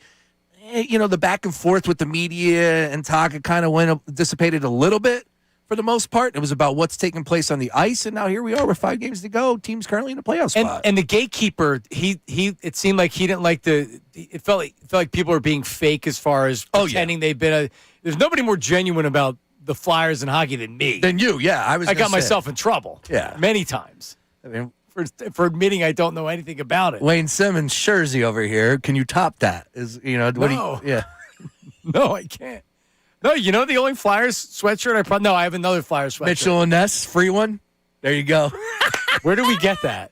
Was that at the Winter Classic? Or was that at one of the parties they had? Yeah, one or the other. They used to give us good gear. We did. Yep. Yeah. All right, we got some texts here, Ray, before we'll take a phone call or two. John, as long as you own up to not knowing anything about hockey and the Flyers, I think you're fine. I'm not sure why your company would encourage you to learn it, but I think knowing nothing means twice as much as what you could get elsewhere out there. So I think there's no need for that. I think that guy was spot on about being genuine. I love casual fans hopping on board, but don't try to act like you know about the sport. And nor do I. Another decider out there. Yeah, like if I was to come on the air 2 weeks from now and be arguing with people about something and I sound like an idiot, then I would expect that kind of reaction. I know I'm an idiot when it comes to hockey. As far as what you said about I'm an absolute dummy. As far as what you said about the station, I'm sure the station would like if I was more knowledgeable about the Flyers. Do you know who I put that on? The team. Sorry. Guess what? If you look around nationally at people that work in the media, not Flyers not hockey reporters, not people that do that for a living, at the other people that cover sports, who really knows about the NHL? Seriously. I mean, I'm just asking. Maybe you have people that are hockey fans, and then you have true. I don't even know if Mad Dog, but like Mad Dog likes tennis. You know what I mean? Like he likes almost every sport. No, because he loves all sports. He's a true sportsman. I like what I like. I have 3 kids. I'm very busy. Like sometimes you have to pick and choose. The Eagles and the Phillies are my primary sports. Sure. The 76ers, because I'm so frustrated with them, have fallen off with me for a couple minutes. I'm not going to make any apologies for it. I don't watch a ton of Flyers hockey. And I don't think it's my job to watch a ton of Flyers hockey. I think it's my job when we need to talk about them I'm not going to be disingenuous. I'm not going to pretend that I'm this big Flyers fan. Like, guess what? A lot of people will do that. They'll be like, oh, yeah, well, that third line of, and they're going to look at the depth chart so they can say it. I'm never going to do that. Now you're making the decider's point. Why? Because that's exactly what you just said. There are a lot of people out there that would do that. That was his point. But that's in the playoffs. That hasn't happened yet. Okay, good call. But to try to follow along at home, it's one thing to be like, all right, the Flyers are good. Let me try to do this. Because the opposite of that is not talking about them at all, which is also a complaint. Your job is to be entertaining. Yeah, man. Our job's to host a show, and Flyers hockey's entertaining again. Right. Let's go Flyers. Yeah, let's go to Ish. Ish in Levittown. Ish, what's up, buddy? Speaking of entertaining. Okay. Hi guys, how are you? Hi. How are you? What's up, Ish? I just want to say about the announcers, John. I'm really surprised that you didn't really rip into them too much. I didn't. I feel like the broadcast was. I feel like the broadcast was like really, as if they weren't monitoring the Philadelphia 76ers, as if they were having an opinion about Tobias. Tobias, when he was here, really didn't do too much. And I have a question for you, John. Yeah. If the Sixers don't do well, would you fire Daryl Morey and Nick Nurse, and move on to somebody different? I mean, I'm outside of I don't know, man. Outside of a run that I don't think is going to happen. I think you have to strongly consider what you're doing and what the plan is. Is Daryl Morey the one that you want in charge of redoing this roster? It depends. What does he have to say? What's he going to do? Are they trading Joel Embiid? Right? Like, there's so many questions about this. When Joel Embiid comes out and misses the team activity and is benched, and then tells the media, "I wanted to play," that's really a question for Daryl Morey. I mean, like, there's a breakdown on so many different levels between the player and the organization, and this isn't new. This is something that's been going on. Can they trade Joel Embiid? Are they willing to trade Joel Embiid? Are they willing to trade him just to get rid of him? I don't know all these questions. I mean, they could do worse than Morey coming back. I don't know. I really don't know what they're going to do. But I have another question, one more question. Is this worse than the process years, you think? I know the process years was like depressing, but this is like kind of ridiculous. It's exhausting. We have so many max players, and we gave away a young player that's actually playing good with OKC. It's like it seems like it's kind of depressing down there. Did you want to see if Ray's here? Because Ray broke the board in the other room. Yeah, Oh yeah. Is Ray there? He's here. Ray, are you there? Yes, I'm here. Ray, did the Temple women go against UConn this week? Was you broadcasting? Was you saying? How about that, Ray? Ish. Was you haven't Temple called women in like 6 weeks, and this is the content you've got. We gave you a 6-week reprieve to come up with something funny, and the best you got was UConn women's basketball. No, it's a good point. Sean, it's good to see you back, man. I like hearing your voice. You the man, Ish. Thanks, Ish. Appreciate it. Thank you. That's actually an insult. Did they not play UConn? No. The Lady they did Owls, not. no? All right. Wait. I want to so before I forget, because he said something. That is this worse than No, the process was the worst. And I know there's people out there that have made a living with this whole process era. And some people get off when they're able to point out a process player out of a lineup and be like, remember, that was the worst 3 years that I can ever remember being a sports fan. Nothing was worse. More fun than this? No. Because the expectation was never to win. I didn't watch a game. Those 3 years were the worst. I didn't watch a full game. I love that. Those process years were the worst. I went to opening day on the first year against the Utah Jazz. They ended up losing by 30. And I'm like, this is how it's going to be? Talk to me in 3 years. But this is high expectation, Sean. Our expectation was never to win. It was we see what they're doing, and it went on a year too long, for sure. When did we become, in sports, it's not about winning? When did you put a ball out there and it's not about winning in the final score? Whether it's a football, a baseball, a basketball, a puck, a soccer ball, a lacrosse. I don't care what this. When did it become it's not about winning? It's about load management. No, we need to go ahead and have him ready for a week later from now. No, we need to pinpoint and maybe he'll play in this game. When did this happen? And why is it okay? It should never be okay. Well, I'm pissed. The load management thing in NBA as a whole, I totally understand. With regards to Joel Embiid, I mean, I don't know, man. Like, I don't know what to tell you. I know. He ain't playing back-to-back. I know. So you're going to blow a gasket if he comes back here because he's not going to do it next year either. No. So that's what I'm saying. That's why I want something new. But I would rather know going in that they're not going to win. And by the way, like, my expectations for this team are never that they're going to win anything. This year, it'd be nice if they made the playoffs as a 6 seed, and then let's go. Let me see what they do against the Knicks. But I don't know how you would have any expectation of really anything. And that's why it was fun with the process for a couple years, was you didn't have to have the expectation. Oh, good grief. Yeah, but like now look at it. It's just I can't fun. believe you enjoy. Yes. But, so no, this is fun with the Sixers. Yes. It is fun when Joel Embiid, Paul George, VJ Edgecombe, and Tyrese Maxey play. Okay, but you know what it is? When you know that you're headed for a breakup or a divorce or whatever, and you're out. Fun. You're out. No, but you're out for a night and you have a good time and you forget about the big picture. Yes. And then you get home and you're like, you know what? No, it was fun for a couple hours, but that's it. That's the 76ers.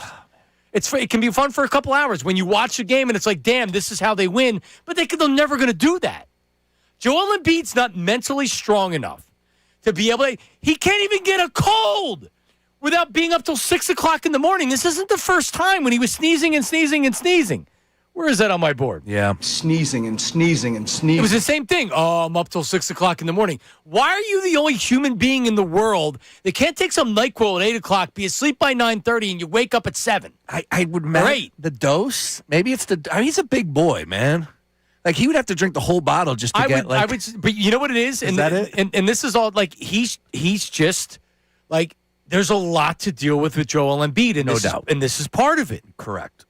This is what comes with it. Yeah, he is. He could be his own worst enemy at times. Man. Yep. And he just can't get it together. He can't. But if he did, he could go down as one of the greatest players to ever suit up and play in the league. And he still will be considered that in my eyes. But across the board, so many more people would be fighting that fight for him if he showed up and played. Instead, we're dealing with this nonsense. Trust me, they were yelling about it this morning on NBA TV. So if you think about it, right, because of a cold, that he played through the game on Monday, and he didn't look good, but I'm not doubting he was. I'm sure he did. I'm sure he was sick. So that's Monday. Monday was what? Monday was the game against Miami. Oh, gotcha. So he played through that game with a cold. He had cold medicine in the background in his locker or whatever, right? Gotcha. So that's Tuesday. Wednesday, he didn't sleep enough, so literally, and he said he was feeling better by Wednesday. That were his words. Yes. He said on Friday, I was feeling better by Wednesday. All right. But he was so sick, he was up till 6 o'clock in the morning with a cold. I've never met anybody in my life that had a cold and was up till 6 o'clock in the morning because they had a cold. Take medicine. All right, manage whatever's going on with you. You have a cold, take medicine, go to sleep, get rest. All right, that's Wednesday. Thursday, Friday, he's doubtful for the game on Friday, but then he plays. After the game on Friday, then he's sick, and Daryl Morey. So from a cold on Monday, Friday, after a win, it's this whole big thing after the game where he takes absolutely no responsibility for it. Now it's Monday, a week later, and we're still talking about it. Yeah. This is what you deal with Joel Embiid. This is an entire week worth of content that nobody wants. Yep. At all. Yeah, it's the Miami cold. That's what it is. You ever get a cold from being in Miami? That's going to take you out a couple days. Wasn't there a steakhouse down there that I think Harden knew about or something, and he took Maxey to it? Really? I don't know. Dude, I mean, Harden knows where. The dude had a cold. He had a cold. Yeah. Right? Take some NyQuil. Drink a bottle of NyQuil if you're so damn big. Go to sleep. Get some rest. Yeah, like, why is he up till 6 o'clock in the morning with a cold? I'll even take it a step further. Like, the Wizards games, why don't you just lay this out and say, here's the formula. This is how we're going to succeed with this plan over these next 10 games. You're not playing in this game. They wanted him to play on Wednesday. But there was no reason to play him, though. If we're going to go ahead. It wasn't back-to-back. But it's the Wizards. They're losing on purpose. But don't they want him in the lineup for continuity and to have everybody playing together? But why not do that with a game that you need to win versus the game because he's playing back-to-back, which they're not going to do. You play Monday, Wednesday, Friday. You sit Saturday. Is it really that big of a difference? Is it really that big of a difference from him playing a back-to-back game versus, okay, you know what, we're going to give you a week's long off if you don't play in that game against the Wizards? All right, we got some Flyers texts. We have Flyers voice memo, 610-632-0975. That is the Davis Honda text line, and you can send the voice text, 610-632-0975. Any chance the Sixers beat the Spurs tonight? On the road, they need it. We'll go over who's left. Who's left for the Raptors? Who's left for the Sixers? Spurs have heart. That's the issue. You're saying Embiid doesn't? I'm saying the Sixers don't have heart. Middays with Marks, 97.5 The Fanatic. Now on 97.5 The Fanatic Sports Update. Playoff push. I'm Ray Dunn with this Fanatic Sports Update. It's brought to you by Comer & Cross. Comer & Cross Garage Floors done in just one day. Get 50% off installation right now. Call 1-800-NEW-FLOOR. Visit comercross.com. The Flyers with a 2-1 win in overtime over the Boston Bruins. Yesterday, Porter Martone had his first NHL goal. Well-timed first NHL goal. This was the game winner for the Flyers. Ace enforcer, top left circle, over to Zegras. Zegras down low in front. Martone was stopped. The rebound. They score! His first goal in the National Hockey League. It's an overtime winner. So, if the season ended today, the Flyers are in the postseason. The Sixers push to try and stay out of the play-in tournament continues tonight. They've got the Spurs tonight at 8 o'clock. You can listen to the game right here on the Fanatic. The Phillies took 2 of 3 over the weekend against the Rockies. Now they've got the Giants out in San Francisco tonight. 9:40 first pitch with Andrew Painter on the mound. 8:50 start time tonight for the NCAA championship game tonight on the men's side of things. Michigan and UConn matching up in that one. This update's also brought to you by True Green. True Green's the easiest way to get a golf course quality lawn. Don't wait, sign up at TrueGreen.com. By April 7th to get 6 weeks free. Let the pros do the work so you can enjoy the weekend. Restrictions apply. See site for details. I'm Ray Dunn, your home for the Sixers, Flyers, and the Union. 97.5 The Fanatic and the Fanatic.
Porter. Nice. Now, I heard that Porter desperately wanted to do our show because I'm such a big Flyers guy. Yes. But he was not available. So that's why. But in all seriousness, Bill, and I've seen the gatekeepers with him, not the gatekeeper, but other gatekeepers. Bill talks a lot of hockey. Mm-hmm. Bill would talk more hockey if it suited to what you should do. Ricky is a hockey fan. So those guys all this season really have held it down with the Flyers. So for every generalization of like, oh, sports radio doesn't talk hockey, well, you should be listening in the afternoons. Yeah, keep it locked right here to the Fanatic. Yep. Right in the mornings, into us, into Unfiltered. John and Andrew talk a lot of Flyers in the morning. Oh, yeah. Sure. John was all decked out. Connor had a Flyers cap. Everybody's got orange and black on right now. Everybody's flyered up at this station. Yep. I intentionally didn't wear the quarter zip I have for the Flyers because I knew it was going to be the quarter zip that John was wearing. Yeah, except for us three. Yeah, and I didn't. Right. I'm telling you, I'm going to wear my Simmer cutoff jersey. It's now sleeveless. Simmer, what's happening, pal? Are you a big steak guy? You like steak? Love it. Porterhouse. I was just thinking about Porterhouse. New York Strip. Oh, man. Don't get me wrong. Porterhouse, like I like Porterhouse. I like filet. Yeah, it's a big steak. Tomahawk. Ooh, I've never had a tomahawk, but I've always wanted to order one because of the size of it. Like, you know, the waiter brings over that thing, slaps it on the table. Like the old 96er. Yeah. You ain't done. Yeah, there's nothing left on that plate but fat and gristle. You ain't done. What a great movie. So good. Couple things here. So, Ray, do we have voice memos and text and things like that? All right, give us a voice memo on the Davis Honda text line. This is Curtis from Lebanon. I'm retired. I just heard that the guy get on there to talk about the hockey team and such, and I'm going to give you guys some credit for not just hanging up on him because he sounded ridiculous. The Flyers to me is really important, but I don't follow them all the time. It's really important because that's the first team I started watching when I was a kid. I was 9 years old, and they were the world champions 2 times in a row. And I remember that, and I remember every player from that team. This guy doesn't have the right to tell anybody how to be a fan. Thank you. Well done, Curtis. Yeah, the decider. Yeah, he was deciding a lot immediately as soon as he opened his mouth, and then next thing you know, I'm like, hey, wait a minute. You're really hoity-toity right now. We seem to be at odds over his name. Ray, help me out here. Sean keeps going decider. Oh, no, yeah, definitely decider. He's locked in on the decider. Sure. Yeah. The decider. The decider. I don't know. I liked the gatekeeper. Yeah, I did too. I don't know why he's trying to change it. He also tweeted and said he's available to join us once a week. I bet you are. It's like, wait a minute. I want you to call in. Voice memo. Get involved. Yeah, voice memo. Yeah. Right. Yeah. Sean Bernard's a listener to the show. Crossing Broad, a great Sixers voice out there. Well, he'll call in, but he kind of keeps tabs with the voice memos. That's the best way to do so. I texted Luke. I said, after the weekend that the Phillies just had, I want to know the vibe. Give me a voice memo. Now, Luke is a big golfer. And he is. Yeah, so he was kind of tied up at work today. But, you know, I was ready to hear about the Phillies because I understand that people were all dealing with the anxiety when they ended up losing the first game to the Nationals. Obviously, bounced back and win the next 2. But there was a little panic in the streets. Oh, man, you're not kidding. Don Mattingly, man. He was the hottest man in town for 24 hours. 1 weekend of the season, and people are losing it. Well, I mean, even Ray was unhappy with 2 or 3 in Colorado, right, Ray? I really was underwhelmed, man. You're at Coors. Wow. You're supposed to be guys that bash. I'm sorry. Yeah, 3 runs in 2 games. Ray wants 4 wins in 3-game series. Yeah, that's what it sounds like. He wants more offense. It's also 40 degrees out there, Ray. It's not I understand there's altitude. It ain't hitting weather right now, Ray. I'm just saying. I was thrilled with the 7 runs in the first inning of the first game. From that point on, I got 6 runs in 26 innings. Excuse me for not just being all joyful today. I got no complaints about the Phillies. Like the pitch, Wheeler's making, great progress. Well, Lazard, what did I miss? Well, the velocity's not back. Oh, all right. Yeah, he went from first. He gave up 5 runs in the 3rd inning of in the 3rd inning of his last rehab start. Velocity was down to 92.7, so it's a half a mile an hour down. It's not like I'm not going to say it's an alarm bell going off right now because I don't believe that, but we may have to get used to Zach Wheeler throwing 94, 95, then 96. And it's just like he's ramping up the velocity too. Yeah. But I'm just saying. Well, you know how it is. Some guys are pitchers, some guys are throwers. Wheeler's going to have to be more of a pitcher as he gets a little older. He was runner-up for Cy Young not because he was throwing 120 miles an hour. His secondary pitch he's incredible. Excellent. Yeah. Zach Wheeler's incredible. Yeah, Phillies win 2 of 3. Just like I've been telling Ray all offseason, Aaron Nola, don't worry about him. It's going to be good. Yeah.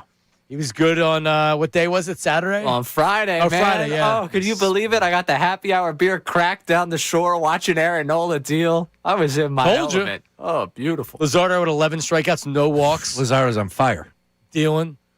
And then Taijuan Walker going to be Taijuan Walker. Yeah. Which I'm fine with. Let's ask about Harper, though, if I could catch me up there. What's his numbers, his metrics? Before we walk down that path, while we're on the Nola thing, 318. 318 right now. ERA. Stop the count. Stop the count, please. What, the ERA is under 350. Are you trying to cash out now? No. 30 more starts, bro. I'm cashing out right now. After next start, it might be 4.18. Who's he got? Diamondbacks? Diamondbacks, at home. At home. Oh, yeah, this team at home, though. Harper's metrics. Is there anything there, like bat speed? Jason Stark came on with the guys last week, and I can just say, right, you don't have to play it. And at how many? He was 230 out of like 266 batters as far as exit velocity. Yeah. Bat speed similar, though. Okay. All right. Bat speed similar, but he's not making hard contact. Here's what he's not doing. He's not changing his approach at the plate. He looks like the same hitter as last year. Correct. And he was supposed to be patient Bryce this year. And you haven't seen any of that. It's the small sample size. Honestly, I'm happy they're out west. I want to concentrate on the Sixers and the Flyers right now. I'll be watching the games. Tonight, Michigan, UConn. Michigan 6.5-point favorites. What you got? Oh, that's an easy one. I'm the all Michigan line. Yeah, I'm back in the blue. UConn's a really good team, and Hurley's incredible, especially against the spread. But this is a Michigan team. Just go back and look at the schedule from November, from December. They were just far and away the best team in college basketball. They've been one of the 3 best all season long. Yep. But I'm talking about just pummeling opponents. So it wasn't a fluke what they were able to do on Saturday night. I think that this one gets away from UConn. Sixers 9-point underdogs. To check to see if it's went up or down a little bit. 9-point underdogs tonight at the Spurs. What do you think in that game? I just think, this is a team that has a lot of youth, really good coach, and Wemby, who, for my money, is the MVP of the league. A team that has heart, and everything has to do with Wemby. Wemby has dictated everything inside that organization. He left his mark on the All-Star game, right? Like the players came out and said we played hard because Wemby was playing hard. Like this is the type of character he has. And good luck, Sixers. 8.5-point underdogs. I would probably back the Spurs here. Mm-hmm. Ray? Yeah, it's a Michigan and Spurs type of night. Yeah. Oh, so is that what you're doing? Money line parlay, money line Michigan, money line Spurs? I don't think we're going to get much there. I got enough at stake with the morning show. The last 2 brackets left for the Fanatic are the morning show, the 3 of them versus me. They got UConn, I got Michigan. Really? Wow. Yeah. And what's the winner get bragging rights? Of course. Bragging rights around this station. There you How go. about that? This would be 3? I don't know, at least 2 or 3 for me. So hold on, how do they do a morning show bracket? Did they decide it on the air or something? I don't know if they had the callers also in on it, because I remember hearing them I doing remember games. the same. So, I mean, kind of fugazi, but listen, we want to give the callers credit. I think it's just funny that I'm in the end of this again. I'm not surprised. You definitely know more about college basketball than most. I need it. This is like the only thing I do at hotels on the road is just sitting there late night watching some stupid game. I had Arizona, Michigan going head-to-head. I had Duke not making it through, but I had St. John's, and then I did not have Florida making the Final Four either. I didn't, but I went Houston there. I didn't have Houston. I forget who else. Did you have Illinois? I did not have Illinois. Who did I? Who was the 4 over there? No, I forget. But I had Illinois. You know where I struggled? Right. It was I got all the 8-9s wrong. Like I was in trouble right from the beginning. Like my bracket was just. Oh, I was in trouble early. It's just everything started working its way. All right, coming up is the YouTube chat recap. Also, the Nick Castellanos Ben Simmons house has been sold, and there's a potential conspiracy on who bought it. Is it an athlete in Philadelphia? I hope not. That's coming up next. Middays with Marks, 97.5 The Fanatic. The Unfiltered High School.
back middays with Marks. Happy birthday, Andy Harmon, former Eagle defensive tackle, 57 years old today. Happy birthday.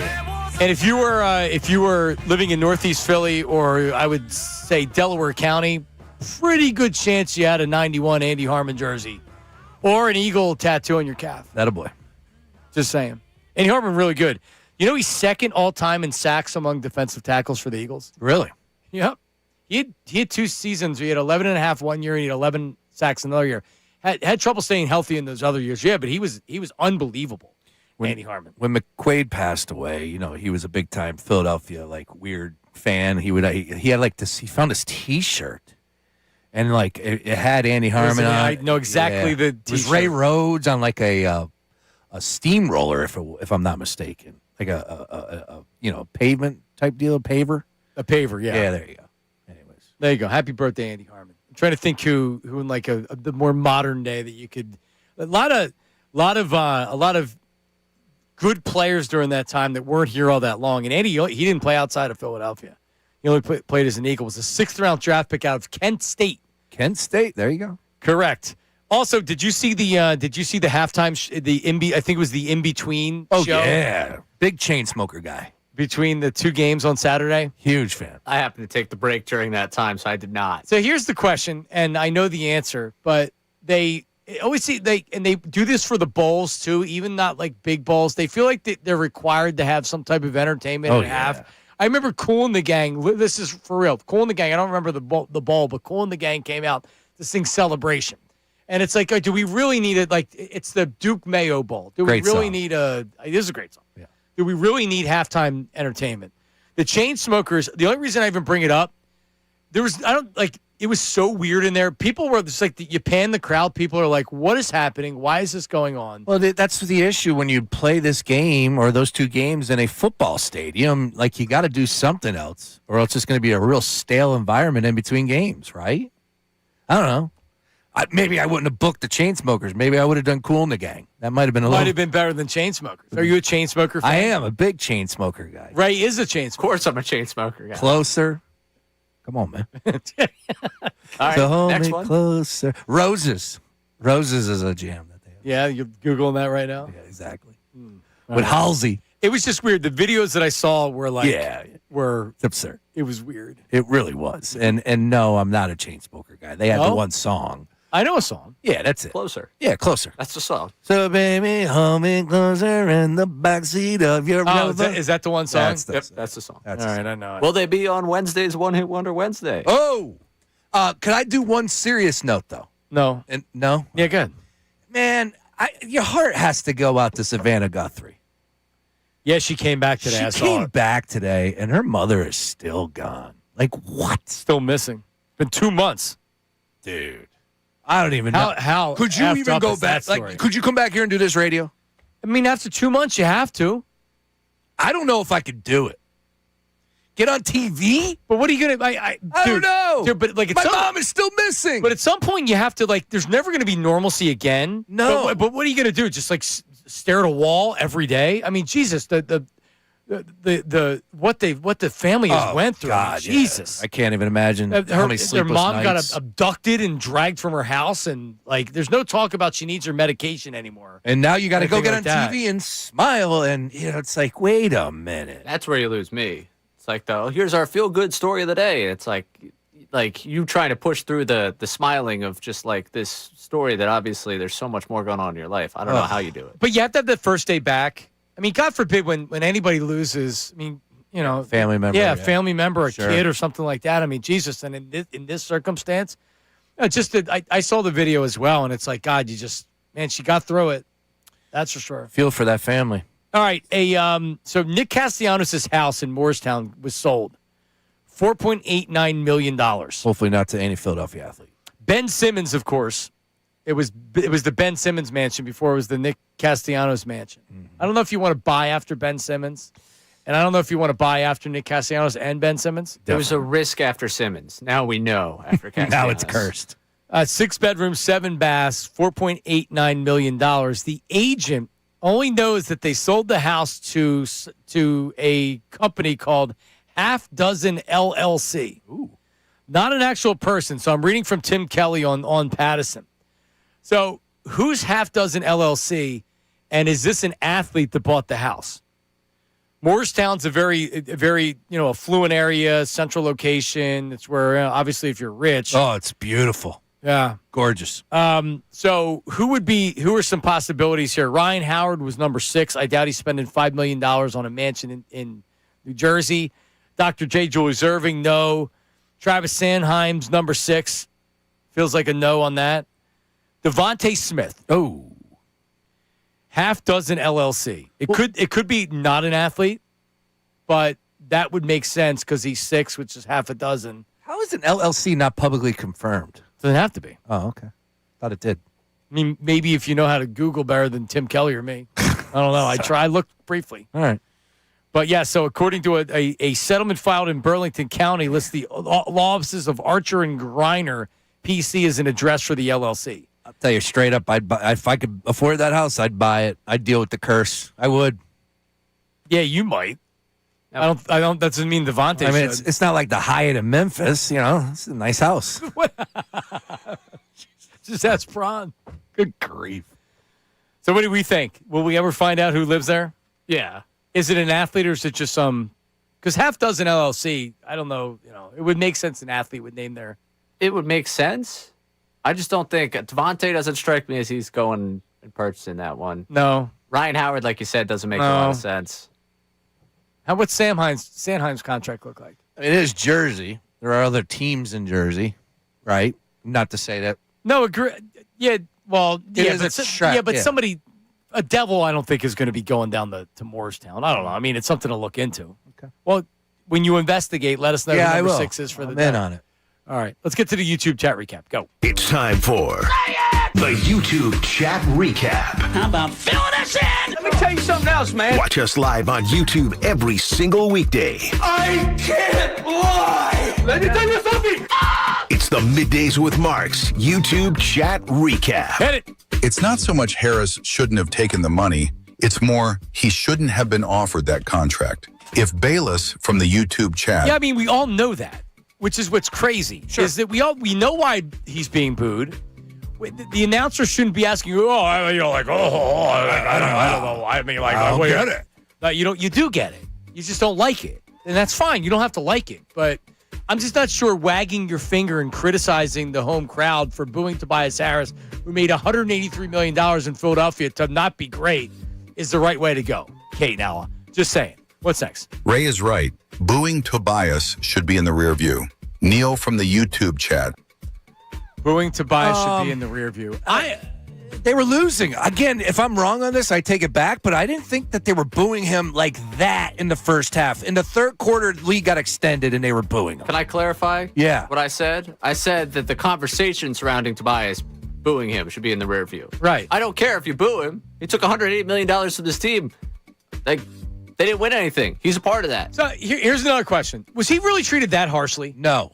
I mean, in the grand scheme of, Jesus, like, have a clue. Yeah, he was not. Like, was he booed? Did it get ugly at the end? Sure. He also scored no points in his last game. There were plenty of people begging, though, for come on, man. Listen, we believe in you. Let's just go. Donovan McNabb is a borderline Hall of Famer and was booed at the draft. And, he had a very difficult job in being the Eagles quarterback here. Look at freaking Jalen Hurts. What a Super Bowl. And I'm being lectured by the announcing crew of our team. That is true. Like, Jesus, it is so epically dumb and infuriating. I love it. Jalen Hurts wins the Super Bowl. It's a Super Bowl MVP, and it's a constant national and local conversation. But Kate, Scott, and all are mad that some idiot fans are booing Tobias Harris. Not even idiot fans. Fans. All right, what's next? Speaking of keeping it casual, how was your weekend, Ray? MBD from the YouTube chat. Well, Ray? I was with my family. It was Easter. Yeah, he was down the shore. It's all relax here. But your family lived down the shore? You got a shore house, beach house? Shore house. Oh, look at you. Can I get an invite to something? You can. Oh, we're going to be down there for sure. Oh, yeah. Let's go. I think we're going to be down there for Friday. Amen. All right, get another one. Brace is low-key offended that he's barred from every team's bandwagon right now. Money Mar from the YouTube chat. No, see, that's not true. at the end of the day, Sixers win a championship, I'll be on that parade. I'll be loud and proud. Oh, you're far more committed to the Sixers than me. You get mad at things, and I'm like, I can't believe you're actually. I'm a bigger fan than Money Marr. That's what I am. And You are. It's upsetting. All right, this team. we have more, Ray? Ray spills more than Niagara Falls. Dawood from the YouTube chat. Oh, uh-oh. I'm going to leave that one be. Yeah, please. Is everything in there? Is it okay? We've moved over one pod here. Oh, man. Other than that, though, I still have a job. That's now? TBD. At this point in time, that sure. could be. Bill Colarulo's You have taking no a look. idea how to fix this. You looking at this does nothing. You being in this studio is a nothing burger. Yeah. Go focus on your show. Don't be mad at us because you're the one I'm that not made mad the at you. mistake. I'm mad at Bill. I'm just saying and in now general. everybody should be mad at Ray because now the emails are going to go out, and now we can no longer have a drink of water in this whole place. Porter Martone is going to join the guys between 2:15 and 2:30. Let's go. Do not go anywhere. They're coming up next. We'll talk to you, Marcia.